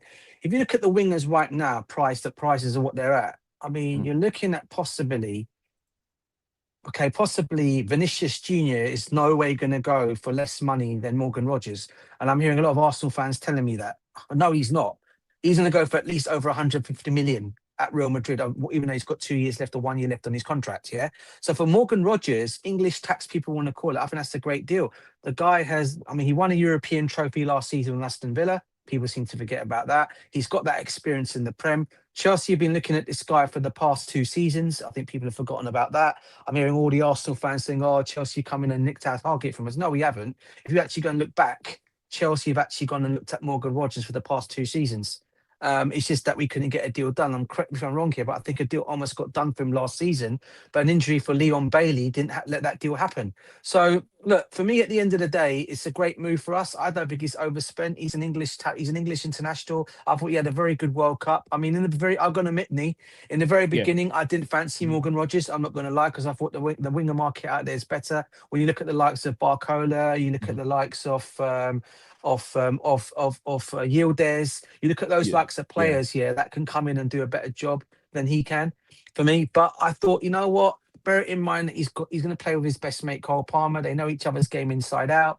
His finishing from outside the box is exactly what we're looking for, because none of our players hardly ever done, unless you were Cole Palmer last season, that would shoot from outside the box. So we're getting this guy coming in from doing that. So I think that's a great signing, great price, and I don't think it's overpaid at all. I mean, what are your thoughts on it? Do you think it's overpaid?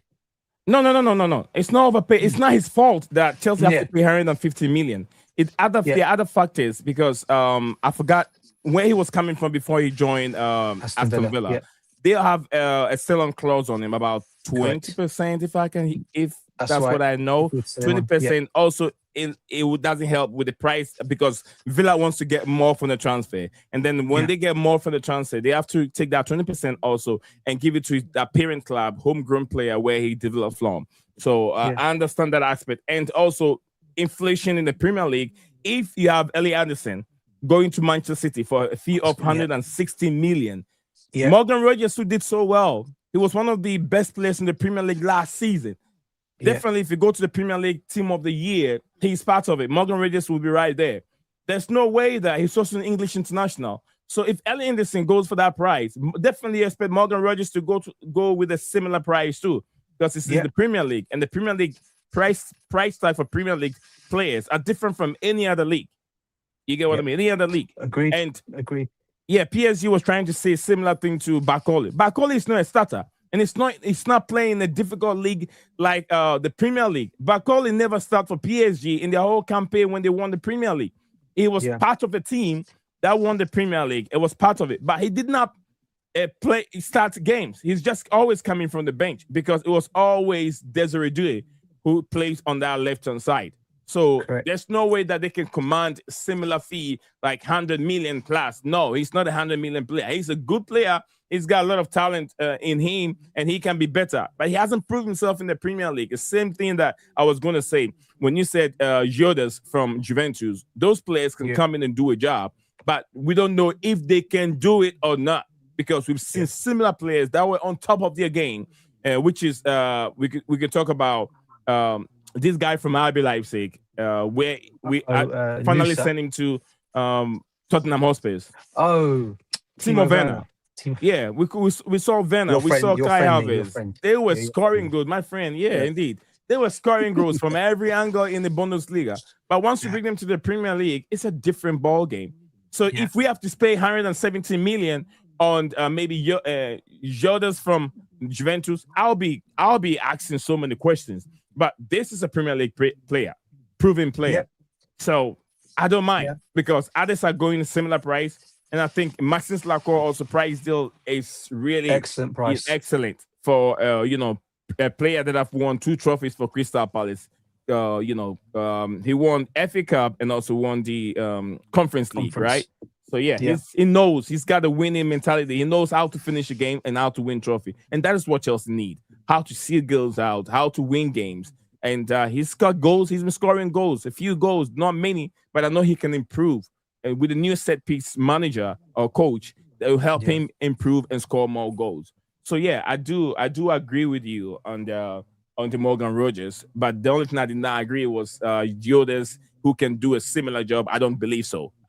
He can do a job, but we don't know yet. Hypothetically, because he's a winger, we think when they bring them in, but we've seen many players that have come to the league. And one big money spending last summer from Liverpool, it's what's his name again?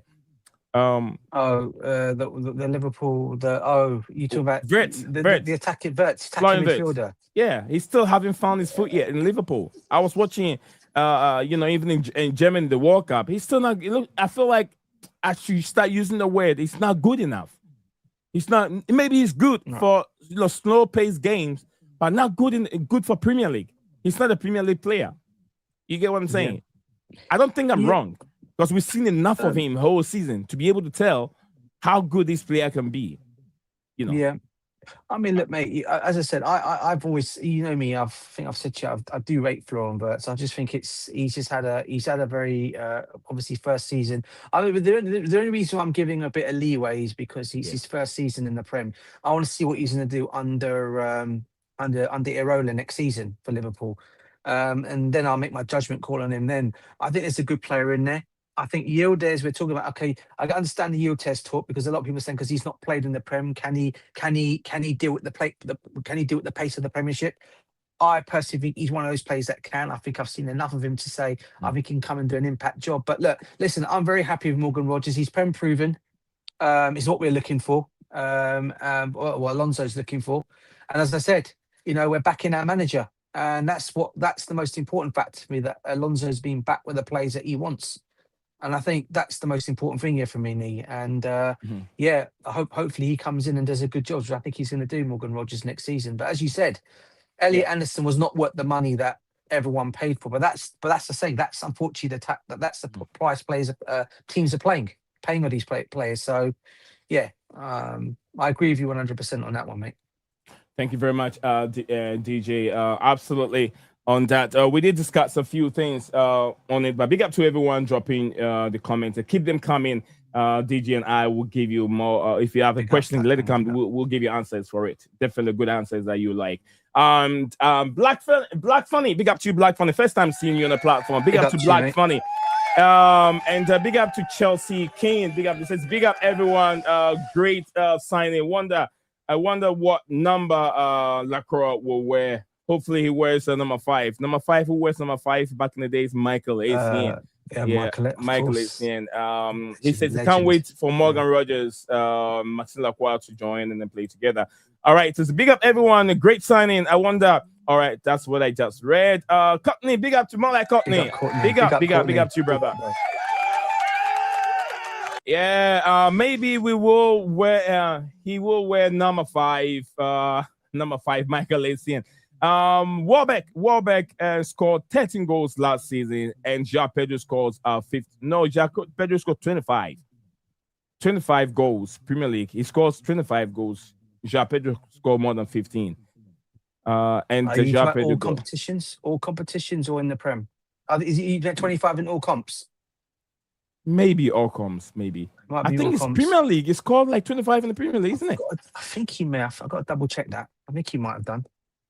Let's have a look. João Pedro last season. I think he did. Let's have a look. Yeah, I think 25 in Premier League. All right, CFC Gamer said 2,300. I hope so, from Chelsea Kane. And one here from CFC Gamer said Morgan Rogers is worth the money. He is top level player. Steps up in big games against Arsenal, Man City, United, Manchester, Newcastle United, Spurs. He will take our attack to 18. An elite level. All right. What do you get, DJ?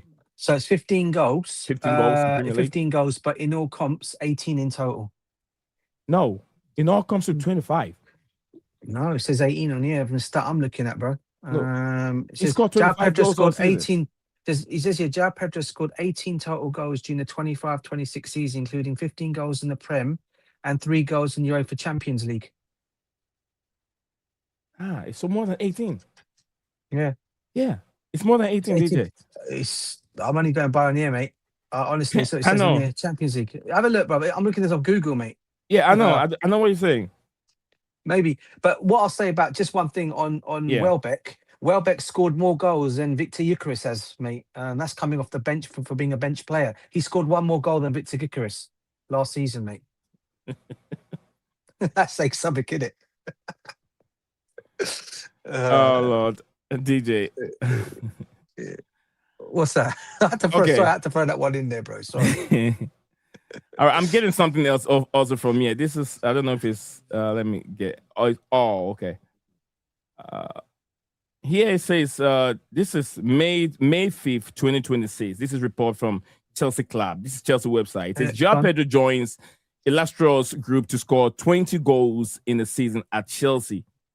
20 goals in the season. So that's the Chelsea website, then that's probably spot on then on that one then. But on this one, I mean, it's different stats elsewhere. Yeah, I know he scored. I know he definitely scored more than 18. He definitely scored more than 18. I think in the whole season, I remember And I was even trying to compare the number of goals he scored and why are we why Brazil instead of João Pedro they took Neymar. And I remember we had 25 goals in all competition. So anyway, it happened. I mean, we got the answer off. Yeah, it was good. All right, so Morgan Rogers. So this Morgan Rogers shooting will make us win games against City, Arsenal, United. Those games are usually close, and it will take free kick, set piece, or long range shoot to decide the games. Which I do agree with you 100%. 100%. CFC Gamer said now we have long range shooters and tall players for set pieces, and also I don't know, we have an academy player, and if we get there's another player that I was thinking if we can get him, he's also a set piece specialist, which I don't think is going to happen. We have one from the academy. Yeah, he's the only one that had Williams. I think he's Williams. He's the only one that had 90 minutes in the first preseason game. It's an academy player. He's a dead ball specialist. He is very good. If he's part of the team, I'll be very happy because if we got set pieces. He was the one taking the corners and all the free kicks. If you have set pieces, academy player, very, very good on set piece, very, very good. And I hope that he can do better. And Alonso will add him to the squad, although to help his development and gain experience from the bench, if he comes from the bench.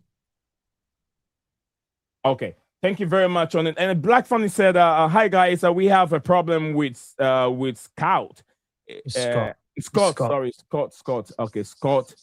If Scott joins, he's talking about, is it Scott from Bournemouth, right? Bournemouth, Scott, I don't, look, the guy, Chelsea went in with the 65 or 62 million bid, and then they want more. They want about around 100 million. 90 million, 95 million, 95 million being quoted for him. I'll be real with you on that one, Nee. If Tyler Adams goes to Manchester United, I don't see them selling Scott in this window because you've got to remember, Krupi was the one I think they wanted to sell, but he's now injured.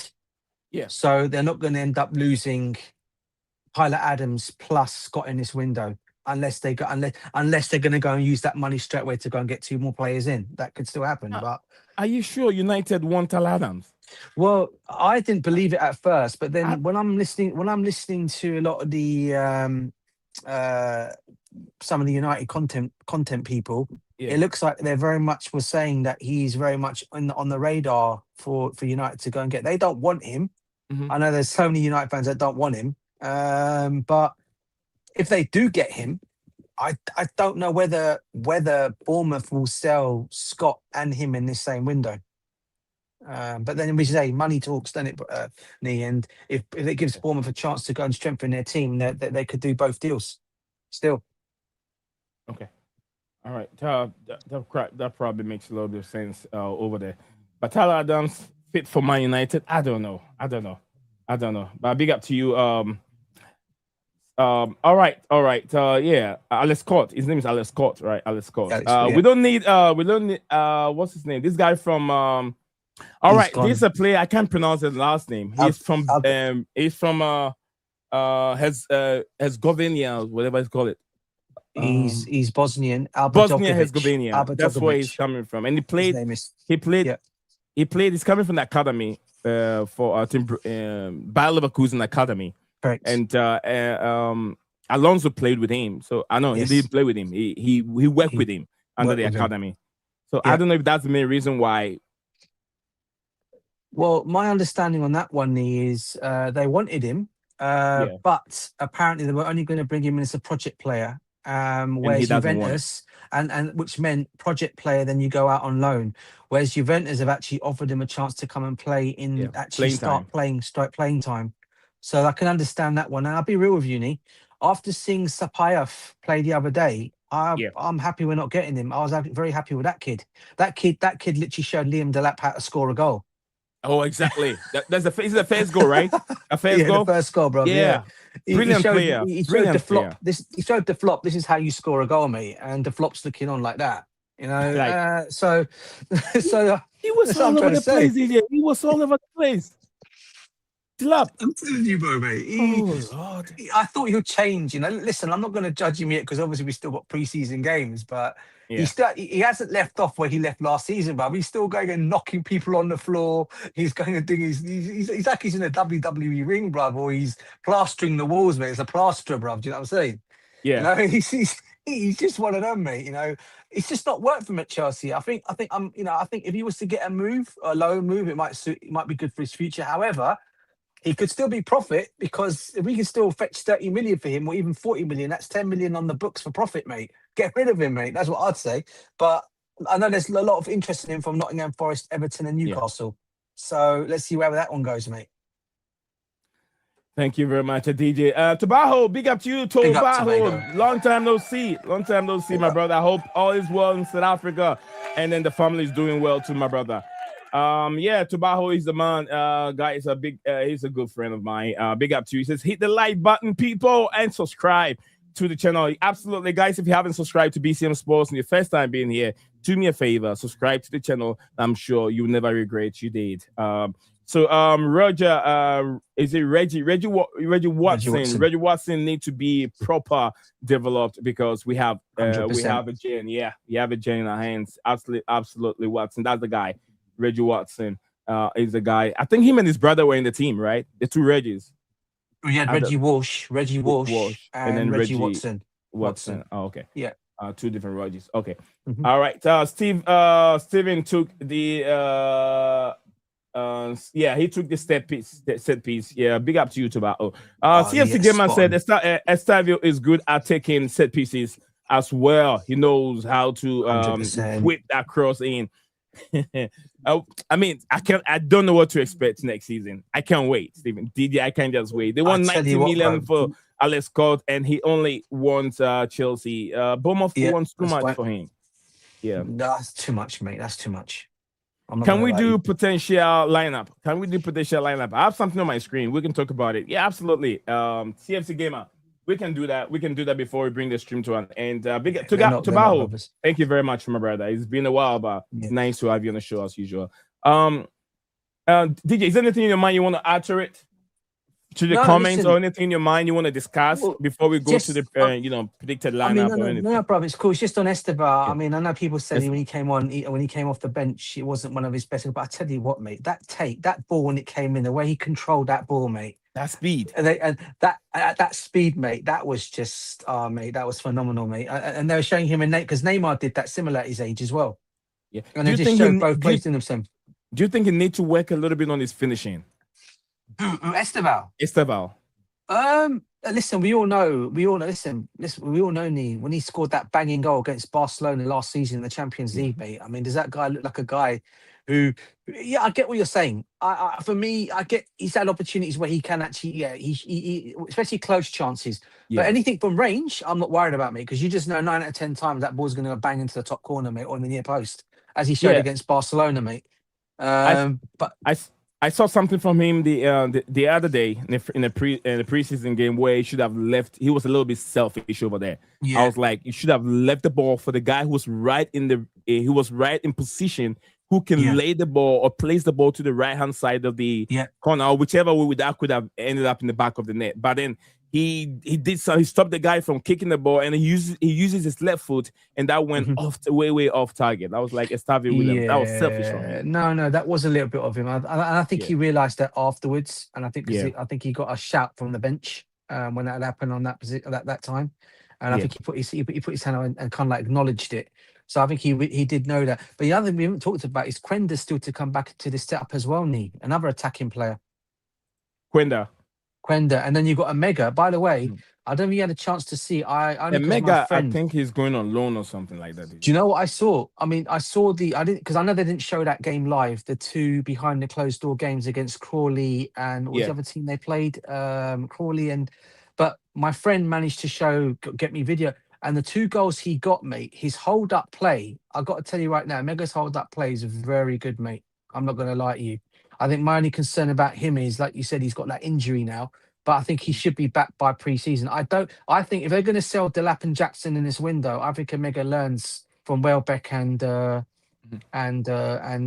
Pedro, mate. I'll be real with you. I don't think they're going to let him go on loan. especially if Mark Guyi goes, if Jackson goes, and if Delap goes. I think they're going to keep him. You got to remember, he's been bought in this window. He actually goes on this books. So for Chelsea to actually sell him in this window, they can't sell him in this window. They can probably loan him in this window, correct? But if they want to sell him, I think they can get a sale on him if they want to sell him in January. But in this window, they can't sell him. He can't be sold twice in this one window because Chelsea already got him in for this window already. Omega. Yeah, Omega, yeah. Oh, say that again. Chelsea cannot sell him, but they can loan him. They can loan him, but they can't sell him. They can't sell him because they've bought him in this window. He's actually on the books for this window.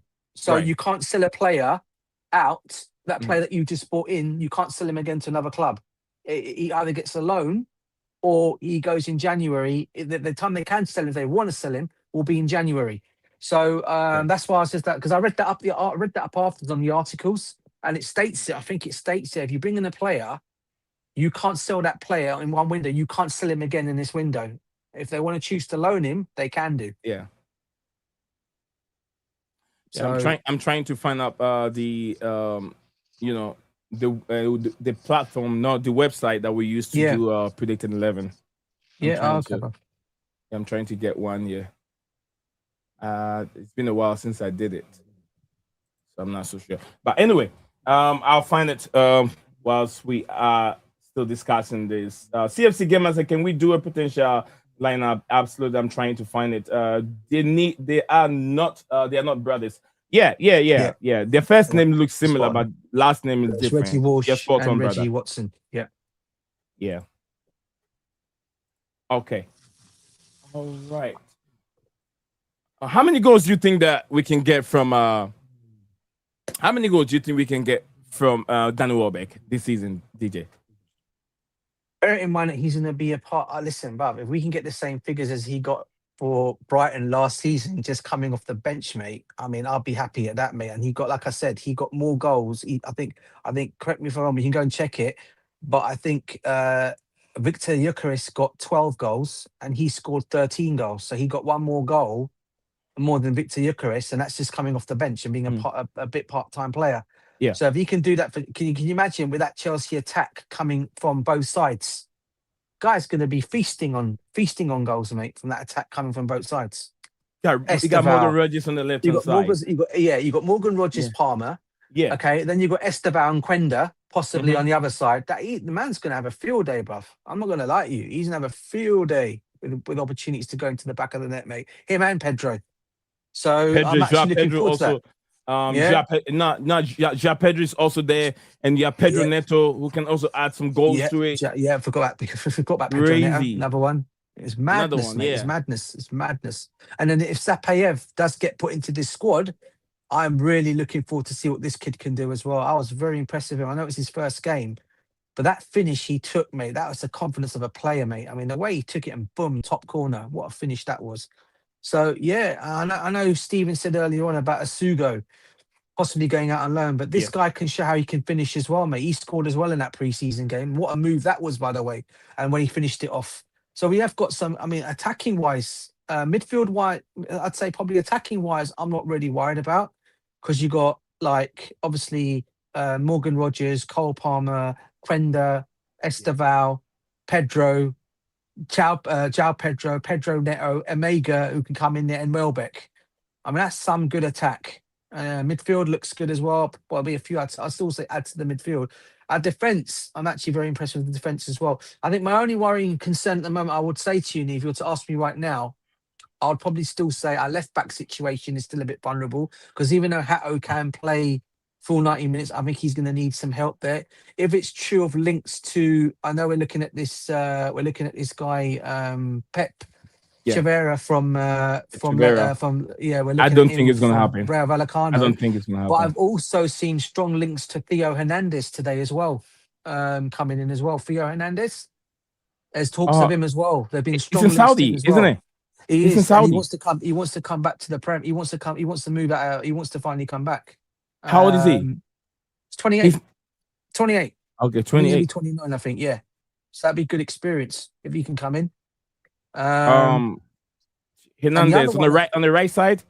Because we definitely need the right. He'll be on the Theo Hernandez on the left. You know, there's two. The left, they're both left brothers. one. One brother plays right, the other brother plays left. plays Isn't it? left. I got the one who plays on the left. Yeah. They still have one of the brothers still with PSG and the other in Saudi. Yes, that's correct. So which of the one is in Saudi? The one the in Saudi is the left back. Yeah, the left back. He came from, I think he went from Milan. He went from Milan to Saudi. All right, there's a question there for you, DJ. Take it whilst I check Okay, this Jesus. Do you see big up Mike to Penders you, being a number one goalkeeper? I'm so sorry for being rude to you. No, bruv, listen, no rudeness, bruv. I don't, listen to me, mate. I think you know me long enough, but I don't take things to heart. Not at all, mate. You were not being rude. Big up to you, mate. You got your view for it. I can understand why you said what you felt because you probably a bit. But do I see Penders being our number one next season? I don't think he's going to be number one. I'll be real with you. I think it's still going to be Sanchez if he stays. And I think he's going to come in as a number two for our cup games. But as I said, I don't know whether my question is I don't know whether Alonso's trusting on Sanchez. I think this is why we are looking and exploring the goalkeeping situation. And I would still give it towards the last time in the window. I still think there's a possibility of a big goalkeeper coming in. I'm not going to lie. If I'm wrong, I'm wrong. But I just still think something might happen there. And I know we're looking at a third goalkeeper. As another backup. Now there's talk of I think because of the registering of players, I think we have to have a certain amount of players there. There's talk of Steele from Brighton, and I think what's the other one? Forster has been mentioned as well as an option.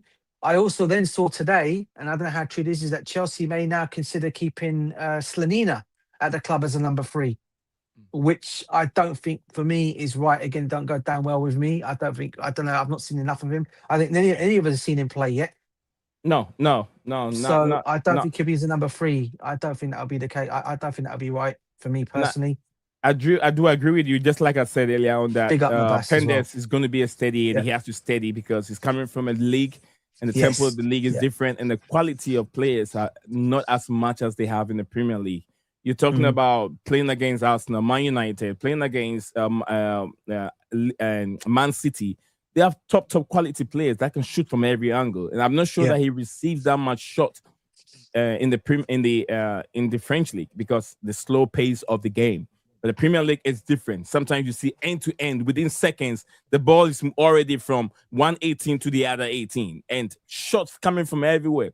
But in the Premier League, you know that. This is Haaland, or this is Rice, this is Caicedo, or Morgan Rogers. This guy can shoot at any time. So at that time, your vision and the IQ is always ready. You're ready for something compared to you being in the French league where, it's slow. They have to dribble. They have to do this that long. And even La Liga, you have to wait for that long before a shot can come in your 18. But Premier League is a bit different. So he will steady. He will challenge. He will put the challenge to Sanchez, but he's not going to jump ahead of Sanchez right away. He will learn, and once they realize that he's getting better, it's more of a long-term project. He's very young. Penders is very young, so he's got a long way to grow. He's not going to go away. He will be at Chelsea for a while. He understands that there's someone ahead of him, and he have to fight his way forward, just like Peter Cech did with Kudicini when he took over the number 1 spot within few time. When Jose realized that Cech is the one for the future. And then we have to send Kudicini to Tottenham Hotspur.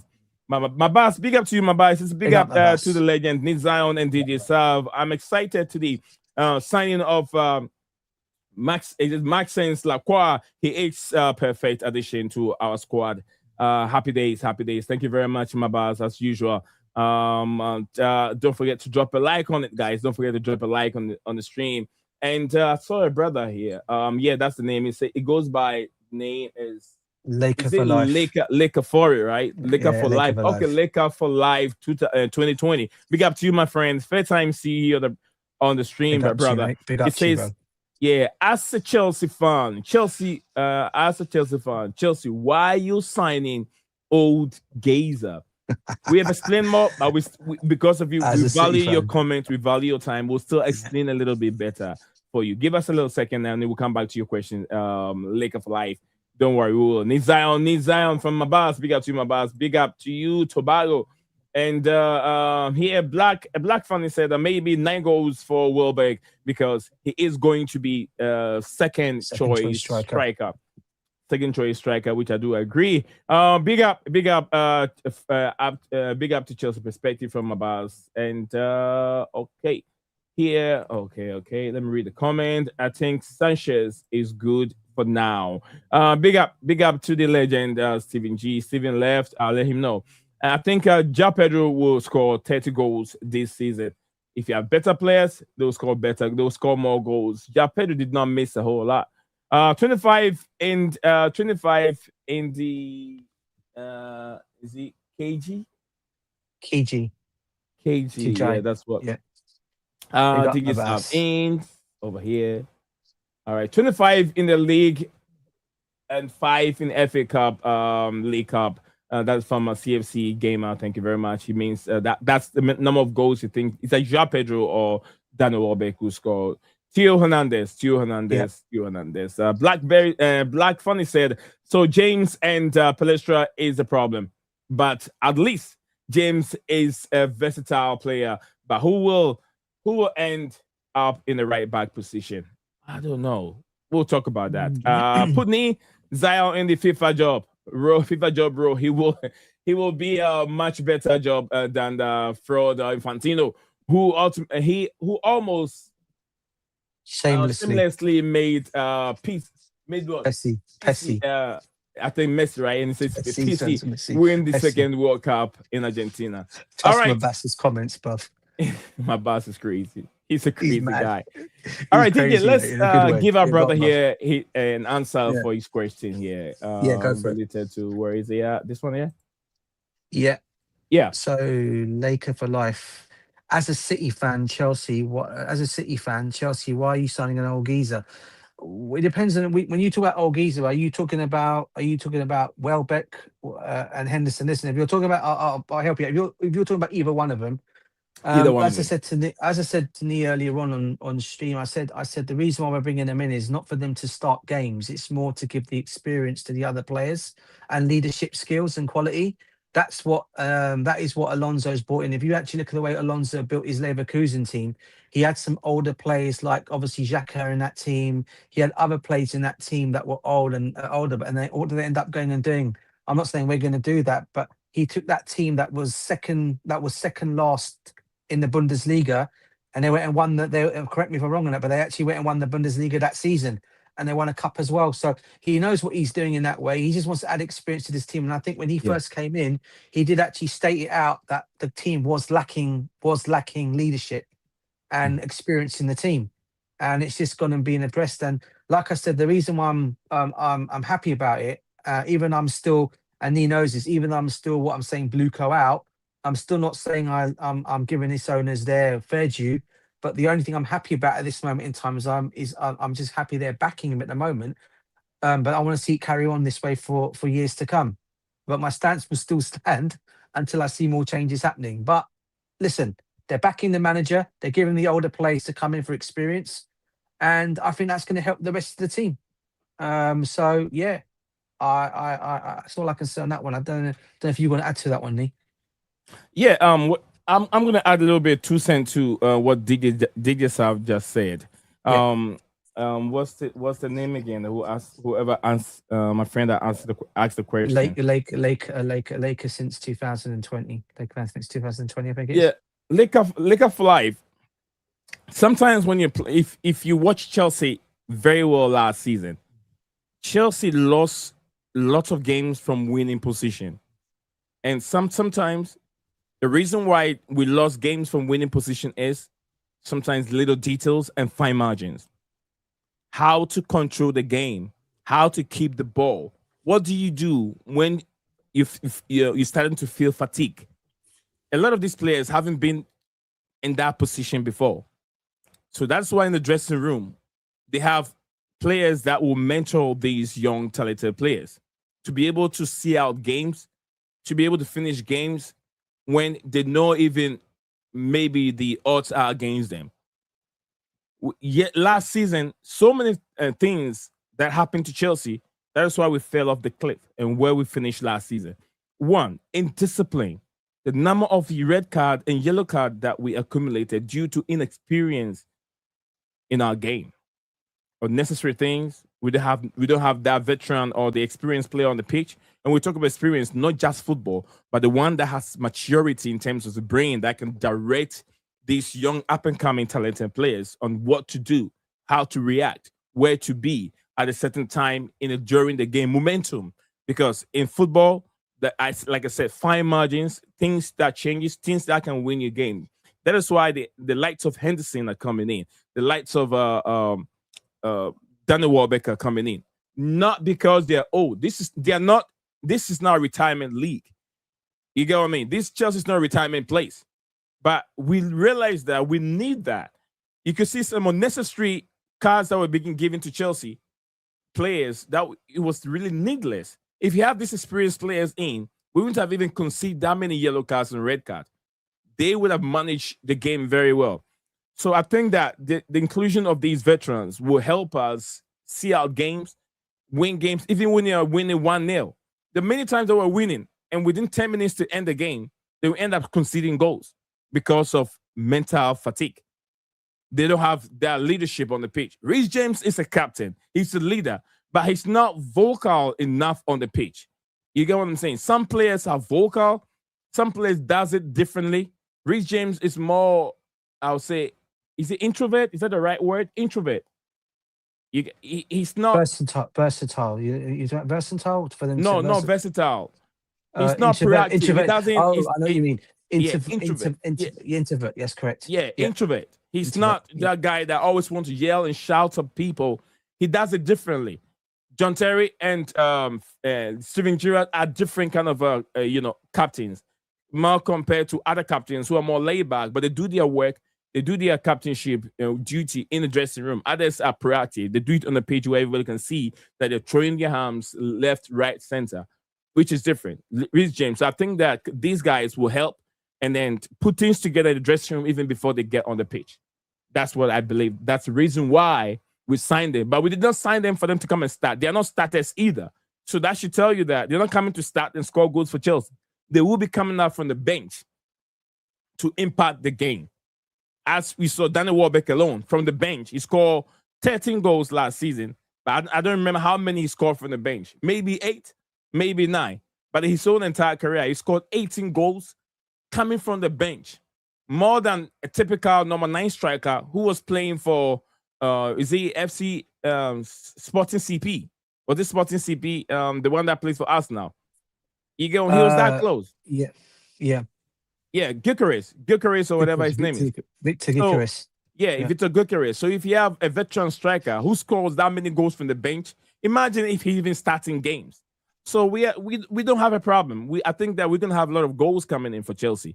But the only problem is the defense, how we manage defense. So I think I'm going too long. DJ, now guys, I want you guys, let us do this together. Everyone, let us put our heads together. You get what I mean? Proper Tales. Big up, Dan. Big up, bro. Big up to you, bro. The talking point. Long time no see. Dan, long time no see. Proper Tales. Danny, I hope you're doing well, Dan. It's been a long time. How are you doing? How's the fun? We're doing very well, Dan. All right, DJ. I know we're playing back 3, but over here we have a back 3 of 3-4-1-2. Guys, I want us to put our heads together. We're gonna go for a strong. I mean, when I say strong, the strong that Chelsea can put up when everyone is fit and 100% fit on the pitch. If you're going to face the likes of Manchester City, Man United, Arsenal, Liverpool, the kind of team, or maybe we're playing Tottenham Hotspur, the team that we think that if everyone is fit, that Xabi Alonso will parade. I'm not so exact sure of the 3 on the back formation that he plays, but over here we have a 3-4-3, 3-5-2, and then what do we have else? 3 at the back. We got 3-1-4-2. So I'm not so sure exactly what kind of 3 that Alonso plays. Are you familiar with the back 3 that he plays? I think it's the formation. I think it is 3. I think it's 3. Was it 3-4-3-5-2? Was it 3-4-2-1? It's one of the two. 3-4-2-1 or 3-5-2. One of the two. Let me see if they have 3-4-2-1. 3-4-3. 3-4-3. There you go. 3-2-4. 3-2-4-1. Is that the one? 3-4-3 or 3-2-4-1. There you go. 3-2-4-1. Yeah. Or you might even Really do like that 5-3. 2, yeah, You and got to then- 3-3. Yeah, Yeah, because I he's think going to so. play 2 attacking 10s. He'll do 2 Yeah. attacking 10s, won't he? Playing 2 10s, yeah. All right, so let's start with the goalkeeping and the goalkeeping side. Definitely we got Robert Sanchez, isn't it? Yeah, it's good for now. Yeah, until that was to change. Robert Sanchez. Oh, a couple of letters. All right, we have Robert Sanchez in the goal post. On the right hand side, who do we go for? Guys, let's do it together. I think he'll go. I think he'll go Reece James on the right. That's just, Dan said 3-4-2-1. or 3-4-2-1. 3-4-2-1. So Do you have that on that? yeah. Did I say We'll go with 3-4-2-1? Didn't I? I 3-4-2-1. said it's 3-4-2-1 on there. That's why I Yeah, didn't think you could find it. Oh, okay. Yeah, we have That's it. 3-4-2-1. You Oh no, want? we have 3. We have Yeah, 3-2-4-1. Oh, so we gotta look for 3-4-2-1. Thank you very much, Dan. 3-4-2-1. 1-2. There it is. 3-4-2-1. There. You've just gone past it, bruv. You go back to it again. I went for 4. Yeah, there you go, bruv. 3-4-2. Where is it, DJ? 3. Go up a bit more, bruv. You were on it just now. 3. Go a bit more down. Down? That's 3-5. No, a bit That's more down. 3-2. 3-2. 3-2. And go down below that one. Where's it gone? I saw it on there. All right, let's look for it again. It just had it on 3, there, bro. 4. It'd be good. Yeah, so 3-4. 3. Where are you gone? It was definitely there, mate. There it is. Go down. You just missed it again. You go a bit more down. I did. 3-4-2-1. It was just there. 3-2-4-1. Are you sure DJ you seen it? 3-4-2-1, right there. Is it? There you go. 3-4-2-1. That's the one, bro. That's All the right. Yeah, 3-4-2-1. We're gonna go for the right hand side. Are we going for Reece James? I'm gonna go for Reece James. When everyone is fit. That's guys that we're working on. When everyone is fit, it's what we're working with. It's not hypothetically someone injured. And when everyone is fit, the whole squad is fit and ready to go. Lacroix will be in the middle. Lacroix in the middle. Yeah. In the middle. How do you spell his Lacroix? Let me LAC. LAC. LACROIX. There you go. Yeah.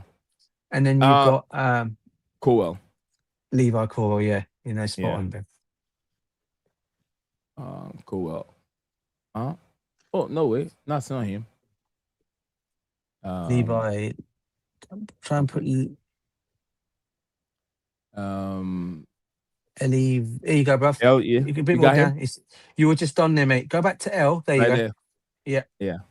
So we got Levi Cowell at the 3 back. So we got the 5 defense. Now we're gonna move it to these midfielders. Okay. Here will be easy for us. This place will be easy for us. Yeah. Caicedo, right? Caicedo and Enzo. Oh no. Caicedo, Enzo. Yep. Enzo Fernandez. Yep. All right. All right. We have let's play some few music and Enzo Fernandez in that position there. On the right side, it's going to be probably Marco Palestra. How do you spell Palestra? Palestra. ESTR. He's definitely on there. Right there. Sorry, there you go. There. That's the one.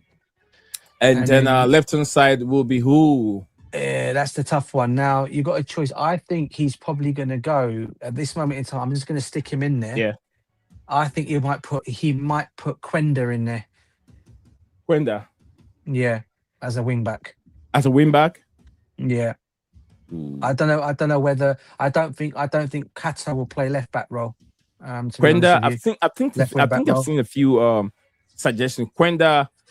So who do we have? Okay, let's look at who do you have on that left wing. At the moment, the left wing midfield. At the moment, on the left side, if you can do that formation, you've only got realistically Hato who can play there.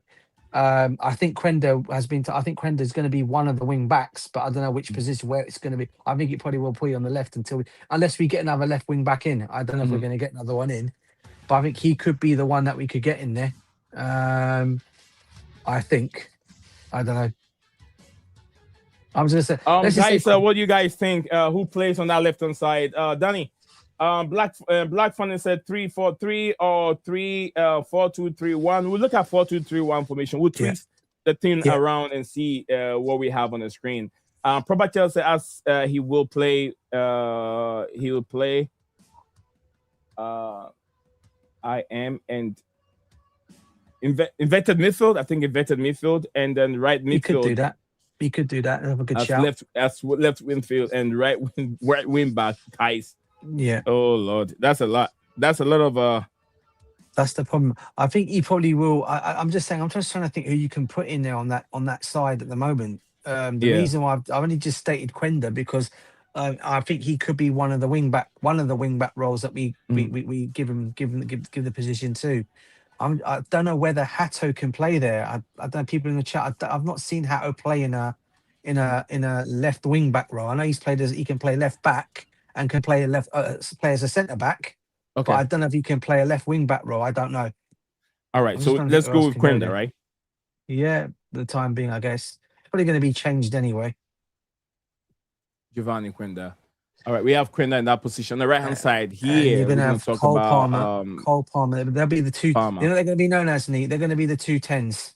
So you got Palmer and Morgan Rogers. Yeah. Okay.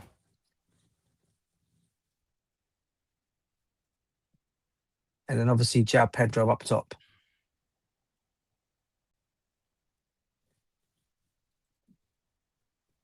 Okay. What do you think of Theo Hernandez coming to Chelsea? Theo Hernandez, look, I don't know, man. This guy, I don't know how. I haven't watched him for a while since he left AC Milan. He's a good player. He's a top player with a lot of experience. I think he'll be a good addition. I don't have to think too much. He did a lot. He played a lot for AC Milan. I remember when they went to the Champions League finals where they played. Man City, right? He was outstanding. Yeah. He was outstanding before he got that move to Saudi. But if he wants to come back and join Chelsea, I'll take him. He's still a good player. 28. He's got maybe 3 more years to play in the highest level before he move on to maybe a slow league again. I think he left Europe too early. Yeah, I'll take him. I'll take him. DJ, I'll take him. Would you? Yeah, I think. Listen, I think with him, I think if you're going to do that, then you're probably going to end up changing your. I don't know how it's going to be the formation wise. We're going to go with the back 3, but I would take him. I think he brings experience. He's 28 years old. I think I think him and his brother were probably one of the best and one of the both left back and right backs around. Yeah. I would have him. And depending on how much the price is for him, I think they'll get him. And I don't think he'll take big salary because he's already been on big salary in Saudi, so he might come back and take a lower salary. 100%. I agree with you on that. I don't know how much it's going to cost for a transfer from Saudi to come here because those people are paying him a lot of money. That's the thing. That's a problem. That's the thing. Okay. That's the only thing I'd say. Hatto or Quenda on the left-hand side. Look, I love Hatto. I wouldn't because this position needs a lot of creativity. You get what I mean? Yeah. This position here where Quenda is going to need a lot of creativity, and I don't think Hatto had that much creativity going forward. He can fill in Liverpool's shoes if we need him, or maybe if they change the formation to go to maybe 4-2-3-1. Yeah, and that's when we're gonna take Palestra out of the game, put him on the bench, and put Hatto in here in that position. Quenda still maintain his position. I know this is 4-2-3-1. This is a good position, but then it's too narrow. We're playing too narrow. Yeah. We're playing too narrow. Unless we're playing 4-3-2-1 attack. If a midfield, then we're too narrow here. We don't have wingers because these guys will be behind. I don't know. Maybe the formations looks like this, but once the game starts, they'll definitely move away from there. It will be Caicedo alone in the midfield. He will be left isolated. Yeah. But, and I think if you was to change the formation to a 4-2-3-1 or something like that, then you would see it slightly being different. So you're going to have Cole Palmer in the middle, still Morgan Rogers as the 10, and you'll have Esteval on the right, not Quenda. Quenda will end up being on the bench because I'm sure this guy Rogers will maintain his position, and then he will be on the bench for Esteval to take over. Yeah. 100%. Quenda will be on the bench. Palestro, Palestra will not be starting either. He will be on the bench for Gerard Hato to start that game. Yeah. James maintains his position. The pivot for Caicedo and Fernandez will still be there. Rogers will be in this position, and Palmer be there. Striker will be there. Quenda will end up being on the bench because he's left-footed player. Yeah, and I don't think I think he can play. DJ, he can play. He can play that position. He definitely can play that. But I think Esteval will just beat him to that position ahead of him because ahead of him. Okay. I think he hasn't. Go on. No, he hasn't played in the Premier League before, so definitely starting. He's not gonna see him. We're not gonna see him starting. I'm very sure that. Yeah. And I'm not sure Palestra can play as a right back either. By the way, I'm not sure if he can do that formation as a right back. That's why I think only when they're playing the free, he may opt to do that then. But whether he can play as a right back, I don't know. I've not seen him as a right. I mean, I'm watching videos of him. I've not seen him or watched the team, but I've not seen him play as a back four. He's always done it as a wing back. Okay, and that's why he was at least best defender last season, wasn't he? So in Serie A. So yeah. All right, thank you very much. Blackberry says Hato Quenda on our left hand side. Absolutely, we do agree with you 100%. Black Funny said that is the best 11. Big up, guys. Is it when we had the back three? Yeah, we had the back three. It has. I mean, when you change the formation, you got to change the personnel also in there. That's why we change it. But yeah, I do understand where it's a selection. Then you can add substitutions. Where's the sub? I don't think you have a sub options here on the screen, do you? Don't worry. Let's not worry about Black Funny. Let's not worry about the subs. Let's not worry about the subs. Big up Dan from Nehemiah. It says Nehemiah forward. Oh, okay. Okay, hi. Okay, this one from each other. Is Paul Sterling doing the transfer? DJ, I don't know. I've been hearing a lot about Biedat Igbali himself doing things. What do you think, DJ? From my end, I think it's been a change. It has been a bit of a change of direction behind the scenes. I think my understanding is what I've heard. Whether it's I don't know. I've heard, but Winstanley and Stewart have definitely dropped off. They are more now looking after the ladies' team, along with the Strasbourg transfers, and you got Joe Shields, Dave Fellows, and Egbegdad Bali are the three that are dealing with all the first team transfer news, all the stuff for the first team. At Chelsea, so and I think it wouldn't surprise me if Alonso actually requested that, mate. To be honest with you, so I don't think they are involved as much. This is why we're getting these players in because they're going in a completely different direction to what these guys. You remember the first 4 years, those guys were only on board because they were bringing in all the youngsters because they were known for that model at Brighton. Yeah. Now, obviously, with this now coming in, these guys have now changed it again. And I think Alonso may have requested that when he came in, that, look, we need experience, we need to do this and we need to do that. And I think they've listened to him. And they've said from now on going forward, I think Dave Fellows and Joe Shields, along with Begdad Bali, are the ones doing all the movers now. All the meetings. All the meetings. So Igabali himself is getting involved. He wants to get things done right. Well, it looks like it, and my only worry about him is he overspending on some players? I don't think he is personally. I think he's getting the prices right. So I think he's learned a lot from their mistakes. Him and Todd Bowley from way back when they took over, they've learned a few mistakes from that it doesn't work like that. You can just be throwing the money away on every player you see. Hopefully. I also personally, between you and me, I think they've also been given a firm kick up the backside as well from Aries management that they've got to get themselves in gear, because I don't think they'd want another season like this, like they've had with Chelsea finishing out of a European spot, not competing. I don't think that went down well with them either. So don't be surprised if Aries management have also helped a lot in this as well, saying they've got to sort things out, get themselves into gear. I know that's probably what they're doing. That's what I'm hoping is the case anyway. Yeah. Big up to you, Sean. Since I can see Ben Roberts going elsewhere, Ben Roberts. But look, Dan, I see your comment here. You said Rogers will not play on that left. He says he will not play left wing. Well, if you don't play Rogers in that left wing, then how do you get the best out of the players? Because that's his best position. He plays in the midfield and he plays in the left wing. He's right-footed player. You don't expect to put him on the right side. Or where else are you gonna play Rogers down? It doesn't. I think midfield. Where? I think you finally what he's going to do. If you actually bring Cole Palmer and Rogers a bit more closer, they'll be playing the number 10 roles. So if you bring them closer together behind João Pedro, not on the wings as they are right now, I think you they're find not he's in the going to play wing. number 10. I mean, This he's going to play is the number one on 10. the wing. Quenda is the one going on the wing. He will be going back and up and down. But that's He the stays behind. Oh, that formation. Yes. Yeah. If you change it to a 4, if you change it then to a 4, then it will be he will be playing as a left. He will be playing as a left winger. Yeah, if you go 4-3-2-1, he's still playing that. Palmer will be in the middle, and I think no, it's supposed to be 4-2-3. 4-2-3-1. 4-2-3-1. Yeah, Palmer will be in the middle, or he will be in the middle. So him and it'll be between Palmer and Rogers as doing what obviously swapping places. Because don't forget, Rogers for England in the World Cup played on the right side as well. He so did. They can all swap. That three can all swap.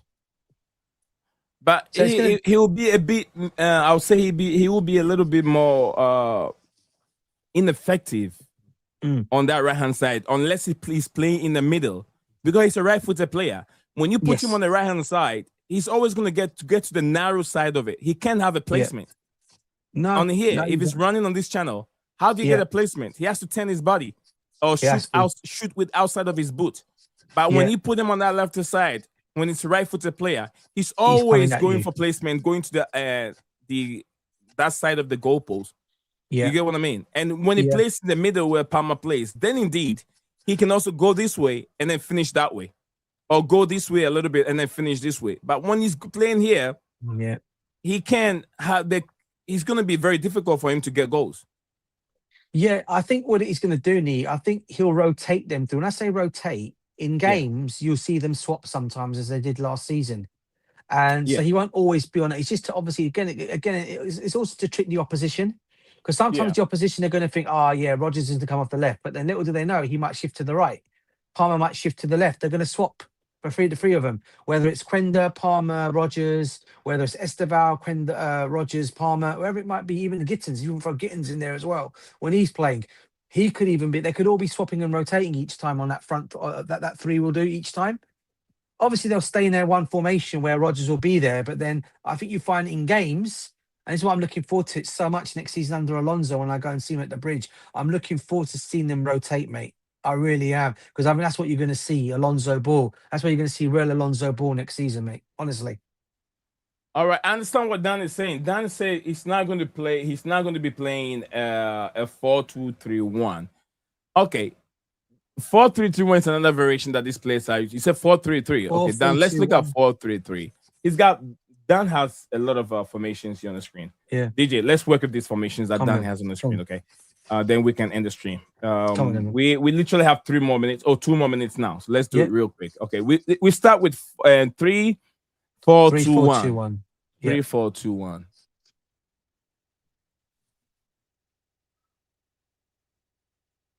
3-4-2-1. Next, you've gone past it, Nick. Go back up. Go back up again.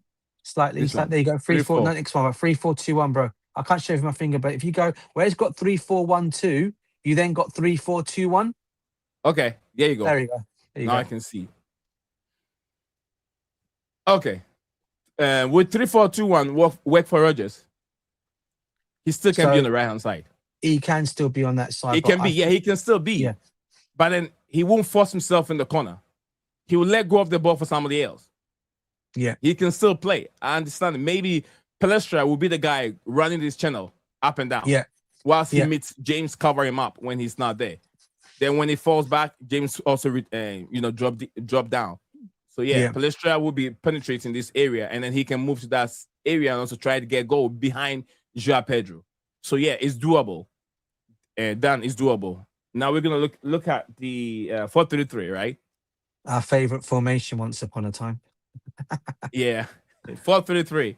I used to love both, but I used to love that formation, mate. It's a good formation, but you got too many attacking players. If they don't drop back, you're gonna end up suffering. The midfielders suffer. The attack will also, the defenders will suffer. You get what I mean? Yeah. Because you got too many attackers up front. Unless they're disciplined and they're willing to drop deep to help the midfielders. Yeah. And you'll have Rogers and João Pedro swapping, because that's what you call a proper winger formation, because they're definitely wingers attacking on the left and on the right from Palmer and Rogers. Yeah, so I guess swap. So they can be moving along, moving position. Maybe if one time you can find João Pedro here on that right hand side, Rogers in the middle, Palmer in the middle, that kind of a thing. Just like you said, they'll be swapping positions as the game goes on. So that can also work, but some personnel has to change. Palestra have to drop out of this squad, and then put Gerald Hatto in there. That's where Gerald Hatto will play in the back four. Right. So now we're gonna do what formation? 4-3-1-2. 4-3-1-2. 4-3-1-2. 4-3. Did I miss it? No. There you go. 4-3-2-1. Was it 4-3-1-2? Okay, go back. Go down. Go a bit more down, Lee. I saw it there earlier on. Where is it? Here we are. So stop there. Stop those. The 4. You go. Yeah. Is that the one? 4-3-1-2. That's what Dan has. Yeah, that's not a bad formation. No.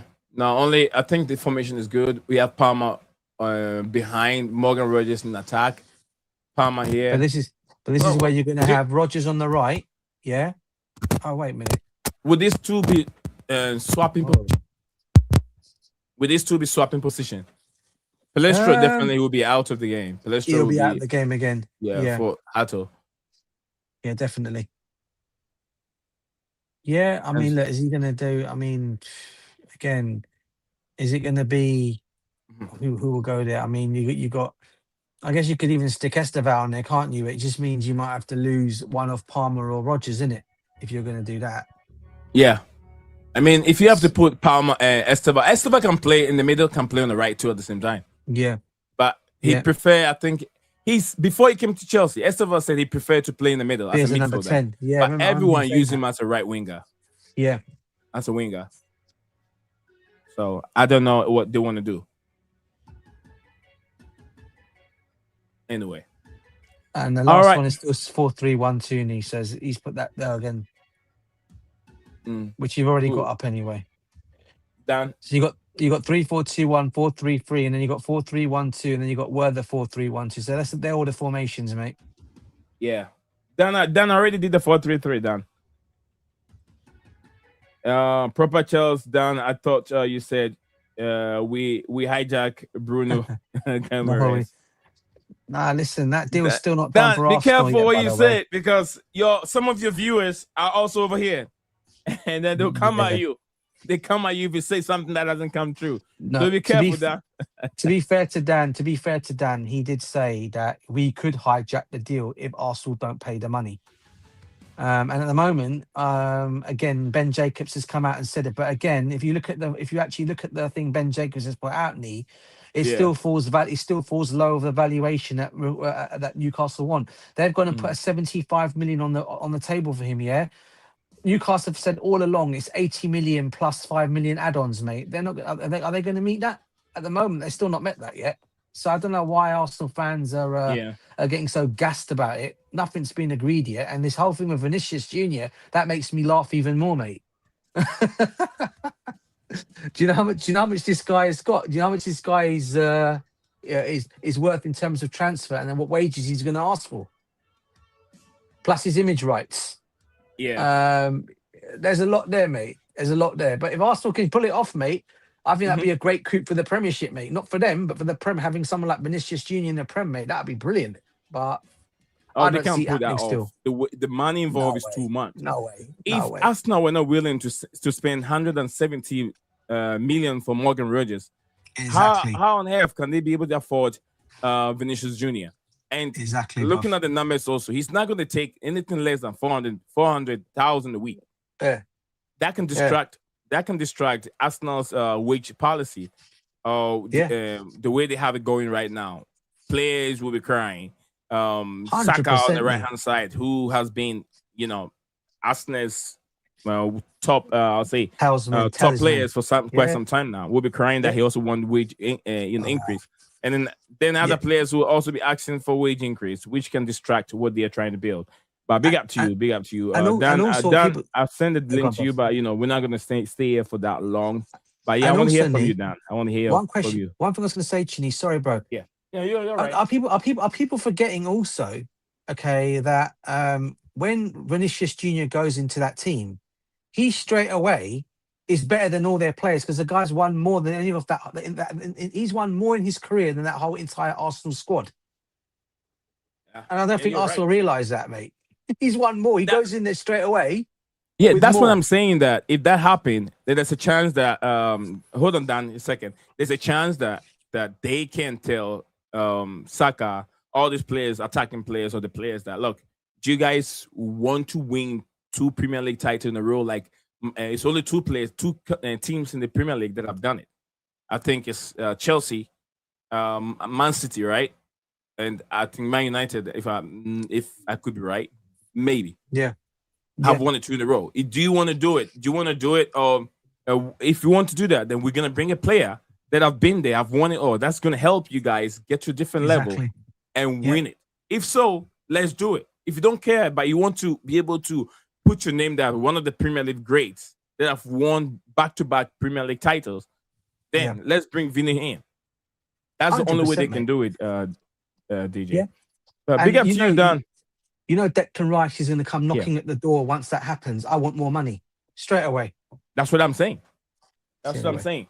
Big up to you, man. Long time, my brother. Big up to DJ as well. Big up, Dan. What's going on, bro? I had to come and what do you have for us? What do you have for us, Dan? I came in here to explain to you the formation, okay, right? Can you remember the 4-3-3 where it used to be left forward, right forward, striker position? Mm-hmm. Can you remember that formation back in the day? Yeah. Right? Mm-hmm. Okay. With Xabi Alonso, right, he likes to play the 3-4-1-2, where the left mid, right mid, it's like to be asserted by wing backs. So it's like 5 at the back, but it's not going to be 5 at the back. It's going to be 3 at the back with left mid, right mid. No situation. Mm-hmm. So where like Palestra or Reece James or whoever we get, like Hato or Quenda or Theo Hernandez, would be playing that position. With Morgan Rogers, and also Cole Palmer, they're basically like are in a 10, but it's going to be like a left forward, right forward position, like they're like a false 9 strikers, but as a winger. That's what I was trying to explain to you. So the formation is what he does. He does never play the 4-2-3-1. He don't like that formation. The 4-3-1-2 is going to be exactly where it won't be like the 4-3-1-2. It'd be like the 4-3-1-2. What he'd do, he'll rotate that as a 4-3-3, left forward, right forward striker. Okay. So, but yeah, that's what it's reflected. But like with Alonso, it's his mindset is like an old-fashioned formation where you got the 4-3-3 because Rogers ain't really going to be like a right wing attacker. He's going to be like a full left 9 striker position, like where where they're cutting, DJ. You know what I mean? Where they're cutting. Yeah. It's that situation. That's why I explained it into the chat. My text is not really good to understand when I'm trying to type. No. But big ups to you, Nick. Thanks for letting me on. But it's nice to have you back. Hope you enjoyed the World Cup and that. It's been a long time. But everyone, make sure you smash the like and subscribe to the channel, man. I thought I'd just come on and explain better. Right. Explain better, explain better what I was trying to say. Yeah, we got you now. DJ, you got him now, right? We all got him now. Yeah. I know Sean wants us to answer this question. Dan, you want to answer this question for us? Dan. Danny Welbeck. From Sean, he says, did Paul Winstanley sign Danny Welbeck, guys? I want Dan to give us an answer. I literally just put it in a chat to him. Literally texted him and said, no, it wasn't. It was Joe Shields who got Danny Welbeck. Why do you think so? Because, as you know, Paul Rich Stanley and the two clowns are not actually working in as the heart path of the directors no more. They've been pushed aside to the women's team, and they're going to Strasbourg. You've got to understand that Joe Shields and Dave Fellows are more into this buying players now. They're the ones who be working as directors, where these two have been pushed to the women's team. And if we do find out in a couple of weeks, if we do go get Michael Edwards, like I said before, the guy who hasn't really been speaking, we got another director at the club. Who did I say it was? Paul Jewell. Yeah, Paul. Was it Sam Jewell. Sam Jewell. Yeah, Sam Jewell. Jewell. So Sam Jewell has not been working and hasn't had no say. So with Sam Jewell, him and Joe Shield will be working into the women's team, where you'll have Dave Fellows and Michael Edward working for the men's team now, like to do the directive buying players. Sweet, But that was sweet. definitely Joe Shield sided for with Danny Welbeck, and Jordan Henderson was Alonso's. All right. Black Funny said, I wish we could get Alex Scott. And Alex Scott, then I won't worry too much. Just imagine 3 midfielders, Enzo and Scott and Caicedo. Wow, we are magicians, or we are magic. That would be something that he wish we can see. Anderson is a D, I think it's Diva, right? Diva. Dave Fellas. Dave Fellas. Yeah. Thank you very much on it. Dan, let me give you just 1 to 2 minutes, okay? Tell me everything, just 2 minutes. Dan, keep it at 2 minutes, okay? I haven't heard DJF telling me everything that I need to hear, because I haven't spoken to you guys for a while, running and very busy and very, very busy schedule, but back doing streaming. I want to hear your thoughts or your views on what do you think of the sporting directors, the whole Chelsea team right now, not the team, that the owners and what they are doing. Do you think that they're not listening to the fans and hearing them out and doing what they want?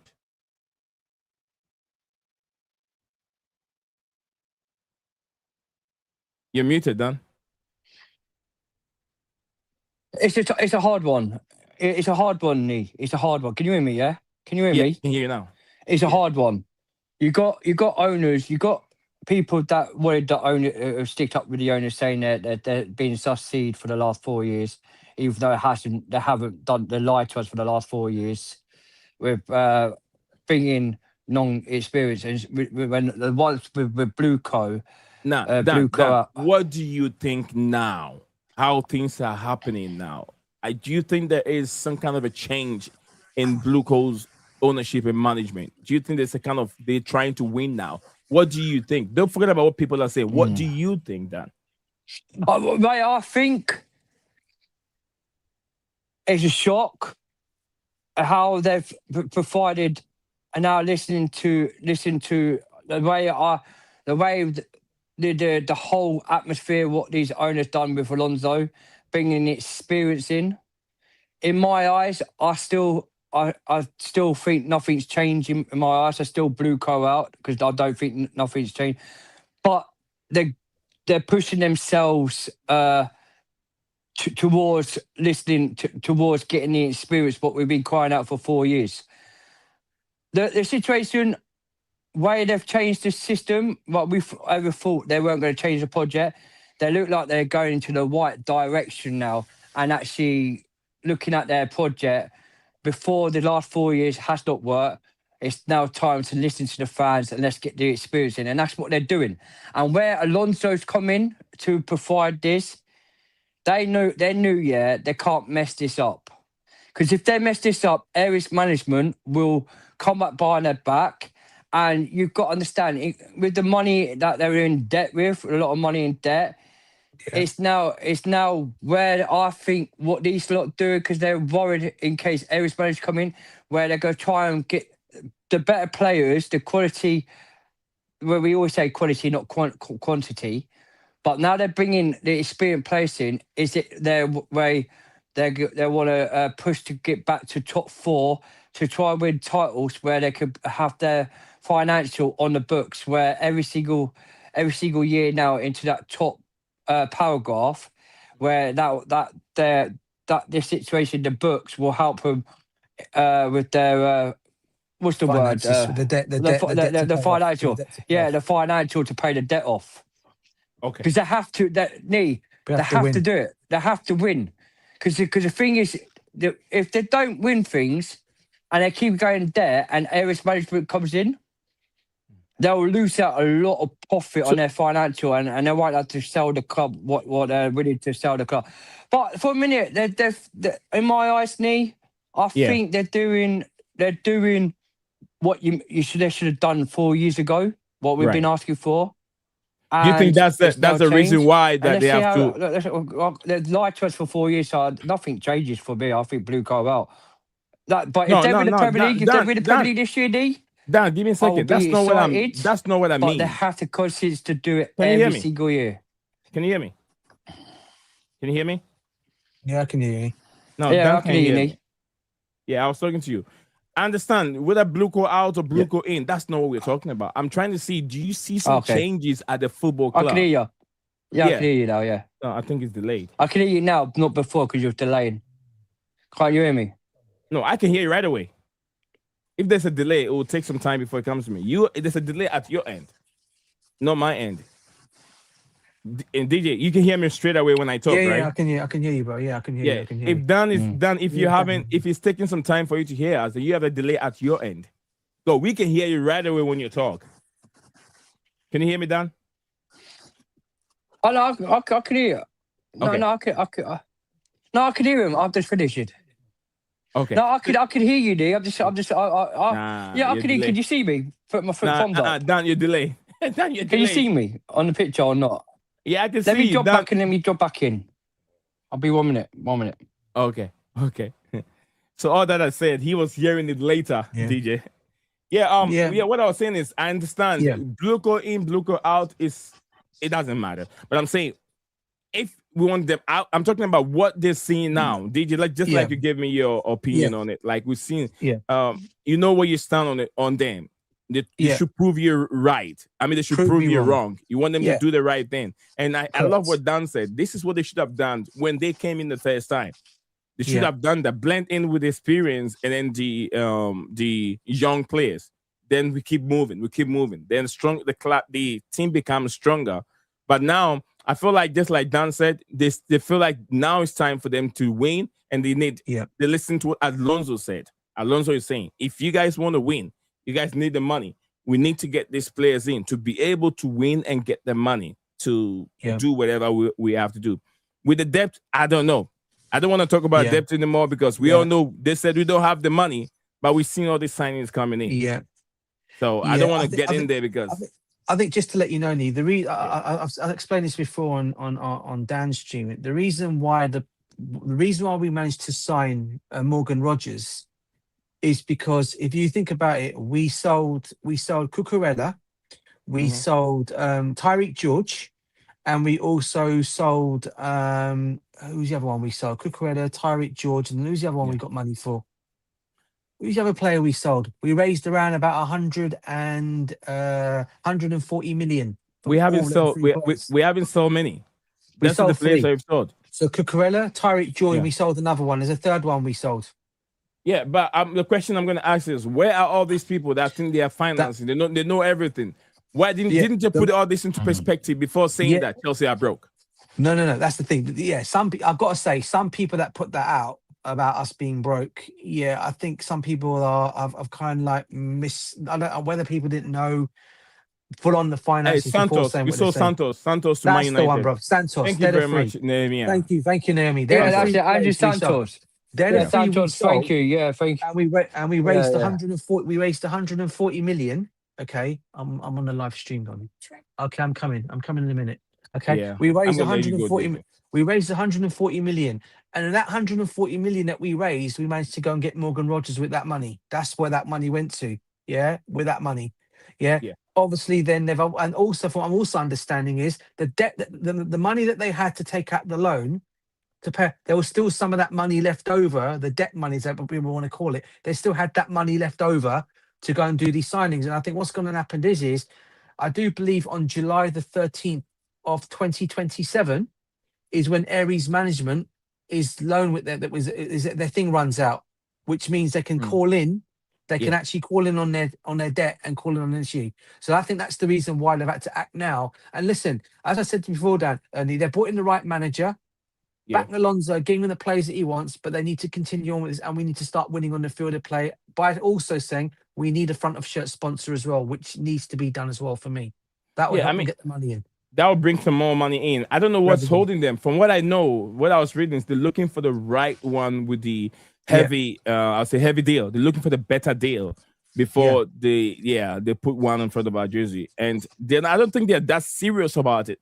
If they need, if people think they need money that bad, why wouldn't they take even 50 million or 60 million? They want more than that. They want. They feel like this is Chelsea, and we command more, sponsorship power or more bigger money. Yeah, that's gonna happen. Yeah, the sponsorship. Yeah, I think the problem we've got on that knee is because we're not in any European competitions. It does affect it, and when these big sponsors that you go for, whoever you want to use, when these companies look at your situation, well, they're going to say, well, I've got Arsenal who's competing in the Champions League, you've got Liverpool competing in the Champions League, we're not there yet, but they can still go and get. Listen, even though to go and get Dermac back on their shirt knee, go and get Dermac back on your shirt. I think Dermac will easily be able to do it for them for another. Is it Demarco or Dermac? Demarc. Yeah, get them back on. I mean, there's no harm in going and trying with them again. I mean, they're using them for the properties that they're doing, or they are property company, a property service company that we use in Dubai for all them properties in Dubai. So why not go and try and get these guys back on your shirt again? I'm sure they'll sponsor us if they ask. But who knows why they're not doing it? No one. Probably the money is not sufficient for them. They want more. Maybe that's the only reason I can think of. I'm gonna let DJ go. I'm gonna let Dan also go join to be part of the family. And I know. Thank you. It means a lot. It means a lot for me to have Dan and DJ. It's been forever. We fight a little bit, and we should be able to get together. Me and Dan especially, we always fight. If you guys know me very well, me and Dan, over here on this platform, we fight like crazy. So I stopped going to his platform because when I go there, I'm going to fight with him. All right, Blackberry said I think they have agents who are listening to us, especially to the big fans. It might be true, it might be true. That is true. I'll tell you, one of the reasons why someone's having this account shut down, his account was being shut down, is because of what? Chelsea are listening. They're listening. That's why I said some of us have to be very careful what we put on our platform. You may think maybe you have 1,000 or 2,000, but don't be surprised. The kind of people that are listening, they have money. Chelsea have money, and YouTube, they need money too. So if they call YouTube and say, "Hey, these people are a threat to us. We're gonna give you 1 million to shut their platform down." They don't even worth 1 million.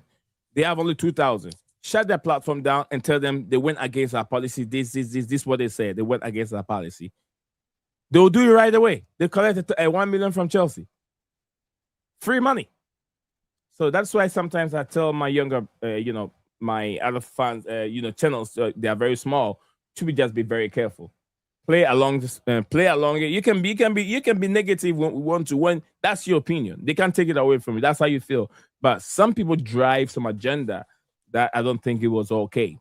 But anyway. Even now, they lost the front sponsor, but I think that Xavi will handle things like sponsors and build a stadium. And Xabi Alonso will do that. I see Elwin Stanley and Stewart moving to Liverpool. Santos was the player that he was talking about. We sold Santos, Cuckoo, and Tariq George. The rivals are laughing at us because we signed. I think that's supposed to be Henderson. He's put it as rather than putting it as HEND, he's done it as HEMD. Yeah, I get it. Okay, and then Nehemiah said, "I'm glad we stole that Dave from Liverpool. Dave Fellas, we got him from Liverpool. Oh, okay, the sporting director. Yeah, well, he's actually sporting analyst at Chelsea. Yeah. Henderson. Yeah, I get it. Nehemiah, thank you very much. Dan, Let me give you some few 2 cents to drop a few whatever you want to see before we wrap up. I'll give DJ 60 seconds also. Go for it then. Can you hear me? Yeah. Yeah. Oh, my bad. You cut. Yeah, I took him off. I was going to make him bigger, and then I end up removing him from the stage. Go ahead, Dan. Let's hear from you. A little bit on Blueco, and then a little bit of to end the stream. So a little bit on Blueco, and then a little bit to end the stream. 60 seconds. Go for it, Dan. The thing is, like, I'm not going to be negative, New Year. This is not like because last year was terrible, and I'm not going to go back and forwards with this. Well, this year hasn't started yet, so you don't know. Yeah, no, the situation and what I'm trying to say, my bro, it's like any day Alonso's come in, we thought we weren't going to get backed. He's been backed on the players what he's won. It's like really shocked everyone. Alonso getting back, got the players where he wanted Palestra, he wanted Rogers, yeah, he's came in. Lacroix. He wanted Lacroix, yeah, and now he's came in. They look like he wants to get Theo Hernandez over the line. That's coming. Diego Costa maybe be coming in. They're looking at another experienced centre-back with Lacroix and Colwell. And potentially a midfield. Like, any day, Bruno G, yeah. Big ups to Nomara. Love the comment in the chat, yeah, saying, I thought we were getting Bruno G. I said, if the Arsenal don't pay the right price, maybe we could go hijack Bruno G. And it still ain't over the line yet. Bruno G's not over the line. They've gone now offered 80 million. Maybe might get rejected if that's their last chance to try and get this over the line. If they don't, maybe Chelsea might go in and say, there's the 85 million. We don't know because we don't know what's going behind the scenes, We don't know what they do.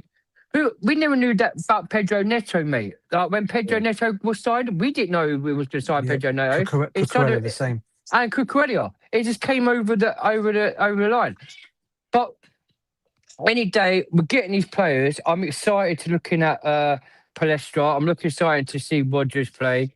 Hopefully, all the deadwood like Liam the Flop, Badashidi, Disaster, Wesley Fofana, Gusto, and Enzo the Crisis Fernandez, the four don't want to be at the club. Hope he's gone, and hopefully we might see Adam Morgan. The situation, the transfer's not over with yet.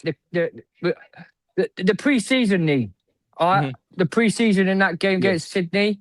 Yeah, we saw all these bunch of kids, and I've seen some good little talent players in that squad, young talent. That's that Payev. What a little that it's embarrassingly the flop. And then you got Reggie. He couldn't handle this, Western Sydney players. He couldn't handle them. Right. And they're not top. They are not top elite defenders, too. They're not top elite defenders. That's the lap. And then that's what I'm saying, Lee. So he could have got himself sent off.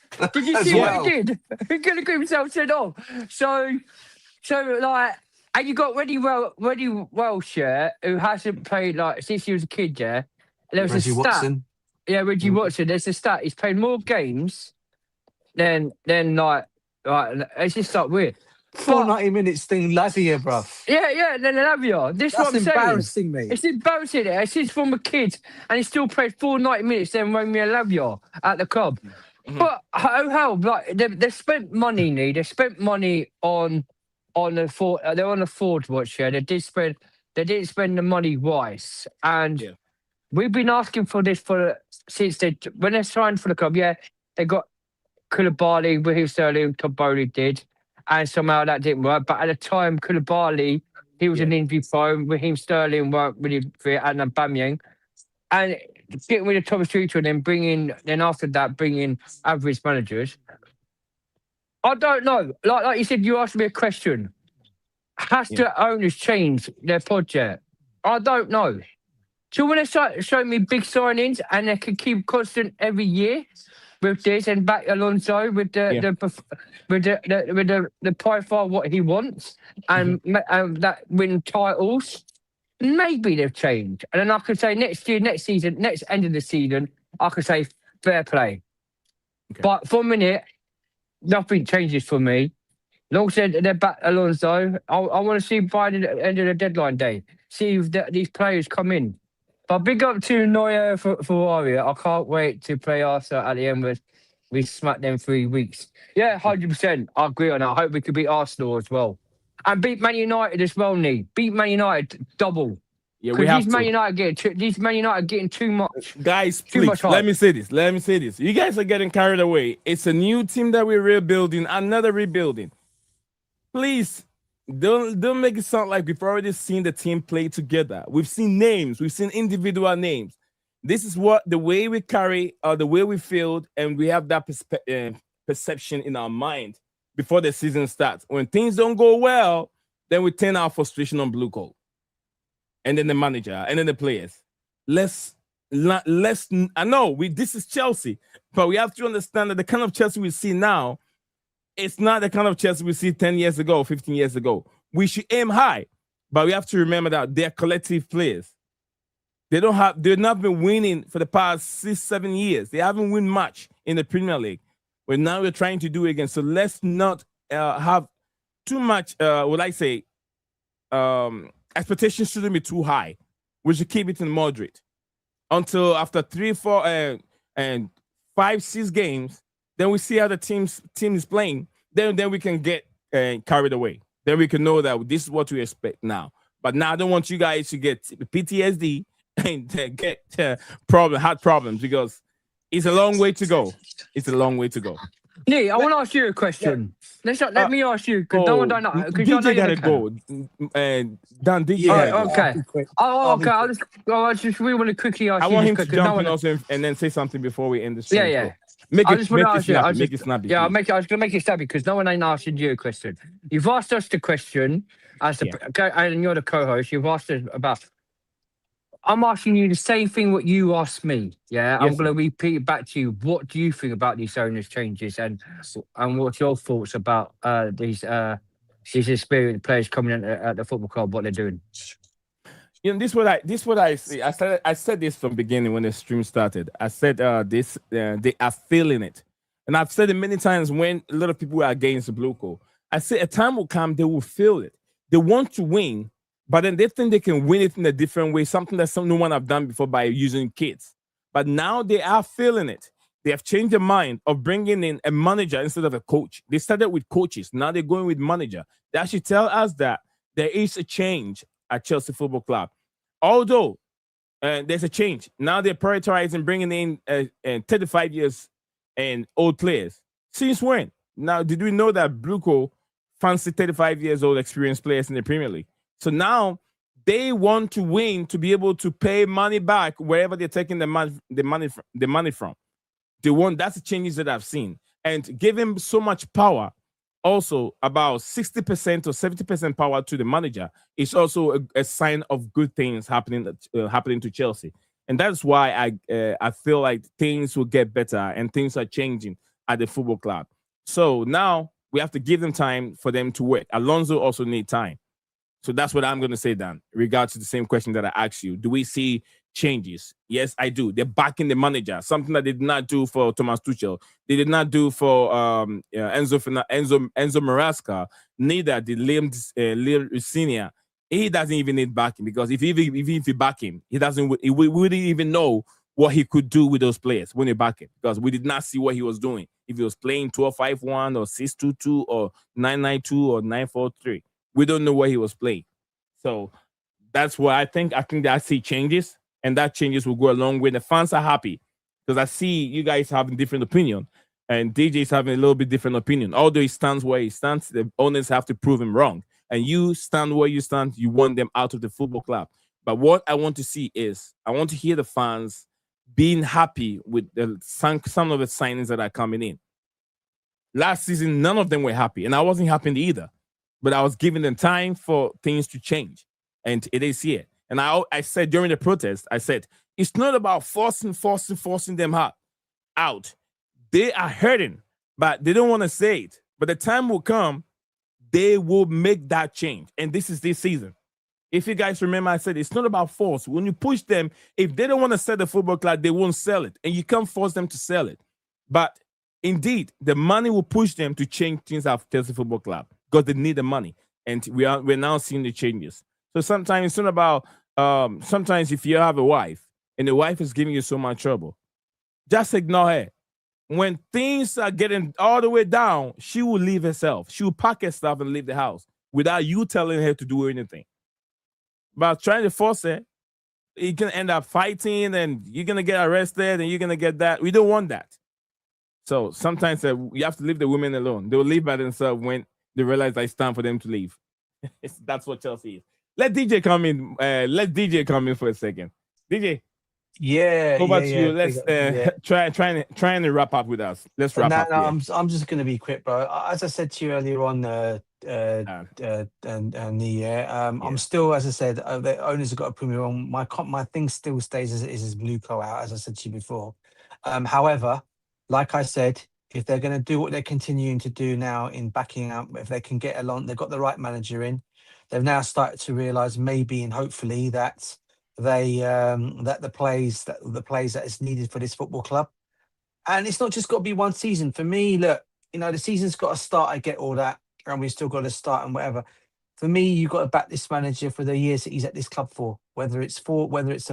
obviously 4 years and beyond that. If he can stay on beyond that, brilliant. But he's got to be backed all the way with the plays that he wants. None of this changing last minute thing. I still got my reservations on them. I still think if we were to do well this season, they may go back to their usual self next season, which will be completely defeating the object of what they've achieved this season. If it were to achieve a lot this season. So for me, I'm still skeptical about the ownership. I'm still sticking as I said, Bluco out. Yeah. But like I said, they've started only a little bit now. They've started now, as Stan said, they're surprised us all with what they've done. And I think when you're bringing a manager like when you're bringing a manager like Xabi Alonso in, you know what you're going to get from this guy. That's as a player, of what he was as a player and what he's achieved in the game in his short managerial career. He's achieved a lot. Apart from obviously that taking Real Madrid, let's be real. Any manager going to Real Madrid is going to be under that kind of pressure. So for me, it doesn't matter who goes in there. For me, they've got the right manager in Jose there now, who will bang heads together and sort things out at that club. With Xabi Alonso, he wasn't right for that. But now he's at a club like Chelsea. You haven't got that much egos here. Obviously, you want to call Enzo Fernandez a big ego. But for me, Xabi Alonso's ego is bigger than his because he's won more in the game for me. So, look, for me, a great start for them. And let's see what they do next season. And I can't wait to get to the bridge this season and start watching them. I'm hoping going to go and watch their Real Sociedad game, which is that friendly that's coming up. Hopefully I'll get a chance to see that Chelsea team for the first time, that friendly match, and see where we go from there. But obviously optimistic about the season with the players that we're bringing in thus far. Yeah. And like Dan said, we still need more and we still need to sell Ni. And I do believe they're trying to raise around about, I think it's over 300 million worth of departures if they can in this window. But let's be real, they're not going to probably do everything in this window. So let's see what happens. I agree with you 100%. Black Funny, big up to you. Black Funny said we shouldn't get carried away. Yeah, we have to wait at least 6 games. Then yes, we can start talking about who we can beat and what we can do. We have to remember, Arsenal Football Club, the team, they have a lineup team already. They're just taking one out and bring one in. And the one that they've even lost is a bench warmer. He comes from the bench, which is Trossard. So the call of the Arsenal team is still there. We shouldn't forget that. We shouldn't think because of Rogers alone that we have, we're just going to go there and then smash them and beat them. No, they have a formidable unit already that they're playing. So we are now trying to build ours and understand each other. So that's why I said, let's wait a few more games. Then we can get carried away. It says we must, okay. That's from Nehemiah. Nehemiah Black. Okay. All right. It says I have Flex. Flex is worried. I hear a lot of Flex. Things to say. I heard him. I was listening to him talking on TalkSports the other day, and he's worried about the signings of Chelsea. He's worried. Alonso said that Chelsea is a beautiful project. That is hot. From Dan. Anything you want to say before we end? DJ, thank you very much for coming on, brother. And I know the family wants you. Attend to them, and then some other time. I'll call you guys, and we'll chat a little bit. I'll call you guys. I don't want that group. I don't want a group. No, we don't do none of that. We don't do none of that no more, Ernie. No, if you do come on a WhatsApp chat, we don't do none of that no more. If we do it, Nate, all we're going to do is if we do come on there, we're going to bring old school Chelsea on there. So you got Max and you got Bobby Smoky Signals.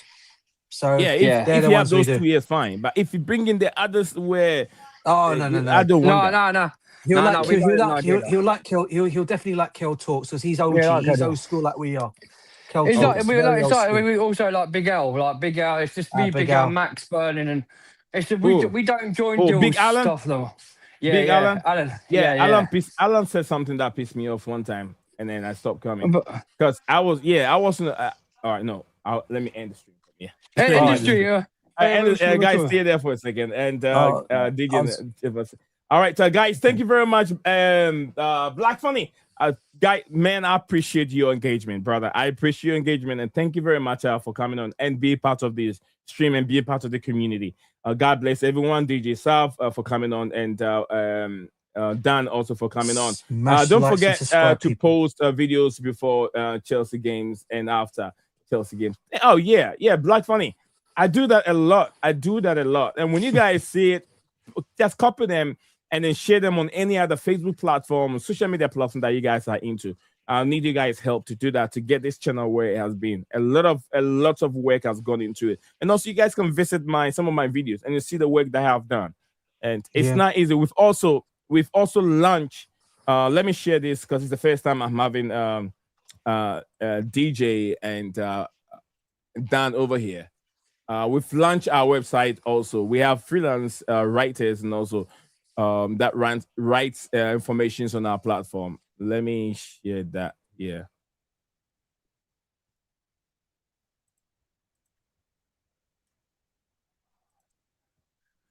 Yeah, Stephen is a chief editor, but we have other freelance people that write articles on our platform.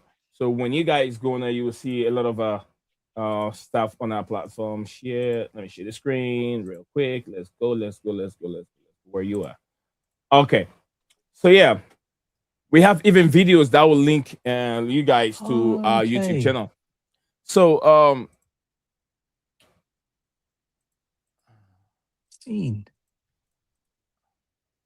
what did what's this? What's that?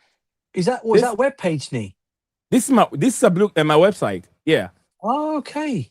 This is Blue Clouds Media website. So when you go on there, this is the homepage. And then the homepage have all the latest news and videos that link up to our website, and then other information that we have. Anything about Blue Clouds Media, you'll find it right there. So if you want to call us wherever, you can find there. So when you go to the I'll go to the news section. We have a gallery. We have a gallery section also. If you want to explore some of our images during the World Cup, we have videos on our World Cup. And then we have images also from our World Cup. And that's the giant trophy that you see over here. That's right there. I can see it, mate. The iconic trophy. Thousands of people want to have picture with this thing, with this trophy. Unbelievable. Thousands of them. That's the opening ceremony. Go ahead, DJ. So basically, you know when you go on website pages, for example, when you go on like on a how would I say, for example, if you're saying join, let's give an example of one where if anyone that wants to join, say, jobs website page, they have to put all their details in to join the thing. Do you have that kind of thing on yours as well? Yeah, I do. You do. So that's that to have become a member. So is that more or less trying to be like a member? Is it? Or... Oh no! I haven't done that one. I haven't had a membership yet. Okay. I haven't done membership. We're working on the app for cell phone, which is very easy. It should be done very soon. We're working the app for the cell phone. Oh, brilliant, mate. Members, well done. But yeah, so this when you go to the website, you see all this. I took all these pictures because you guys know I told you guys I'm a photographer. Yeah, of course, mate. I took all these pictures, all the details from my camera, and these are all coming from that's USA and Paraguay, the opening game. I was right there, and then I got all these wonderful pictures from the game. So that's the stadium right behind the first game. So, and I was lucky I met a Paraguayan model. This lady here. Oh, really? I see. Yeah, she's the model. That's the biggest coup of all, mate. Oh yeah, the biggest coup of all, yeah. Yeah. I met with her. I chat with her. She said, "Nice. Do you want me to be in there?" I said, "Yeah, go for it." So yeah, and then I took a picture, and then did you meet any models from Colombia by any chance? Because a lot of them go down there. Oh yeah, DJ. Absolutely. I met Colombian. I'm still friends with her. Brazilians, Shakira. Brazilians. She went back home, and we still talk. I think that one is not here. I just that one. I think, on that picture is not on this. It's not here. It's on Instagram. It's on Instagram. So yeah, this is the website. Is what I was talking about. So I'll put. Nice. We're trying to reorganize everything. I'll put everything in the link for you guys to get access to it. And then this is the news section. Check that. So we get the information, and then we put all the information right there. Cool. So okay, let's go and check that. So it's just called BCM. Is it just called BCM, right? Yeah, BCM Sports. BSM Sports. I'll go and look for Blue that. Clouds Media. And you're gonna get you're getting a phone app as well eventually, right? Yeah, I think I have my when you go to contact, the emails are right there. You can contact me, call us, write us my information, info@bluecloudsmedia.com. That's my email address, and then location is right there. You can write us. You can also every news, you have the chance to comment on the news, and you can share it. When you go down there on the share button, which is right here, you can share to any other social media platform, message, LinkedIn, or whatever, Rocket, everything is right there. X is on there as well. Yeah, X is there. Wow. Let me see. X is right here. Brilliant. All right, Backsnack, everything is right there to share if you want to. I'll check that. I will go and check that, mate. Definitely. But listen, Nee, I really need to go, mate. I don't mean to be what do you call it on that front, because my missus' daughter are calling me downstairs. Yeah, but listen, Dan, Nee, obviously, Nee, pleasure being on here as always. I know you probably can't see me now. I'm gonna get some light on this. You guys can actually see me. So yeah, I see you. I see you moving now. DJ, thank you very much. It's okay. You don't have to turn it off. Appreciate it, DJ. Pleasure as always, mate, having me on here. It's been a long time, Nee. Don't make it long again. As you know, me and Dan are always happy and willing to come on your streams, and you need us on here, bruv.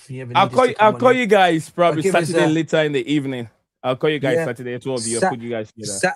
Yeah, Saturday for me, bros, but one of them days, because what it is I have my brother who comes around to us on a Saturday, and even Dan's tried to stream with me on a Saturday, and I can't always do Saturdays because I've got family things at weekends, always family things. So other than that, any other time in a weekday, if I'm not going to the gym or not working or whatever, just let me know and I can come on.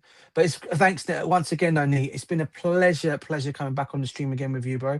Big up to Stephen as well, who was on earlier on. Big up to you, brother, as well. Everyone in the comments, smash and subscribe to the channel as always. Dan, bro, pleasure speaking to you again as always, bruv. And sorry, I'm not on cover. Big up to everyone. Thanks for having me on as well, mate. And I'll catch you, man, on the next one, I'm sure, in a year. But again, bro, regards to your family as well, bro. Peace to you and take care. Peace out, guys. Thank you very much, Dan. Sorry, I can't come just quickly because I'm just sort of helping my missus with something. But thanks for having me back on always, Nee, man. Pleasure, Dan. I hope you and your family are alright. But everyone on the chat, make sure you hit the like and subscribe to the channel. And Nee, it's been a blessing, man. Don't go hiding no more. Don't go hiding no more. All right. I won't. All right, my problem. All right, take care. All right. Dan. Thank you. Here we go. United tries. Santos can't wait for to break Santos' leg. Who is that? The Caicedo. Oh no, Nehemiah, don't say that. Look, imagine if it was your brother playing football and he's the breadwinner for the family. Do not wish injury on a player. Never, ever do that. Never. That's their career. That's how they feed their family. That's how they take care of their family. So if you wish something like that on them and it happen, remember, footballers, their career is very short. You can something like that can ruin the career of a footballer. There are so many players that have gone through that. And look at what Lavia is going through. He wish he could be playing all the time, but he can't help it. His injury is injury. And that he is a breadwinner for the family, him and his wife and his family. So that's something that I would never, ever support any of my friends or followers to say. Don't ever say that. It's not a good thing. Okay, Nehemiah. Black Funny said, wow, website, that's cool. Yeah, I will get everything. I'll get you guys more into it. I'm getting another writer, and I'm trying to get a link with one other journalist that I take a lot of my sources from. So we can be bringing him on the show and then putting more information on this platform. We will get this platform more, I'll say visible to a lot of people to get access to it and get information from. I mean, there are other websites also there. I want to make sure it's not just what you see here. It's not just, it is bigger than what you see, but we are not ready to move the studio into a bigger studio. I didn't want to say it. You have a bigger studio and we're still working on certain things. We got stuck somewhere. But once we're ready, all these things you see is going to be bigger, like you've seen on Sky Sports or something like that. So thank you very much, Blackberry. It says, I want Enzo out of the club, and we can't have him destroying the dressing room. Look, I wish he can go, but how many clubs will afford to buy 140, 120 million from Enzo Fernandez? I don't think many are there. So I understand the way you feel. Madrid are moving mad. Yeah, German Mendy, the Ivorian international, they've signed him. Madrid signed the striker. Now, I don't know what kind of striker they've signed, but I'll look into it. Should Chelsea win new generation, they see this club is winning. I'll go for it. That's what Blackberry is saying. I didn't read it well. See, Chelsea should win that. That's when generation. Okay, you mean they should win something for the new generation? I'm sure that's what Blackberry is saying. All right, big up, Blackberry. Big up to you, brother. I cannot wish Santos the best knee, not at United. No, I'm not saying wish him to have a best game, but don't wish him to get injured. Do you understand? Don't wish him to get a best game. You pray that he doesn't have a best game against us, but for some reason, it's human. Wish him the best. Everywhere we go, okay. Remember, Santos did not leave the football club on his own. The options, he wants to be playing football. He's a young player and he's growing. He wants to be playing more games. He wants to get more game time. And it's not going to get more game time at Chelsea Football Club because of Enzo Fernandez, because of Caicedo, because of the players that we have. He's always going to be a second fiddle to those two players. And if you love him, then you want him to move and get more game time. You get what I'm saying, Estavio and Nehemiah. All right. And that having said, I thank you guys all, and definitely be back same time tomorrow. And I hope that we get some good news and some new transfer, especially in the midfield. See you guys all same time again. I always say, Leo Desperandos and hang on to hope. Bye for now. You are a winner. Stand tall, be proud in the face of doubt. You shout it loud. Feel the strength, let it in. With every step, you're gonna win. You are a winner, feel no pain. You are a winner, feel no pain. Yeah, I woke up feeling like a champion. Every move I make, I got the stamina. Eyes on the prize, never lose sight. Grinding every day, pushing through the night. Got the fire in my soul, never back down. In the ring of life, I'm the one with the crown. Sweat and tears, yeah, I paid the cost.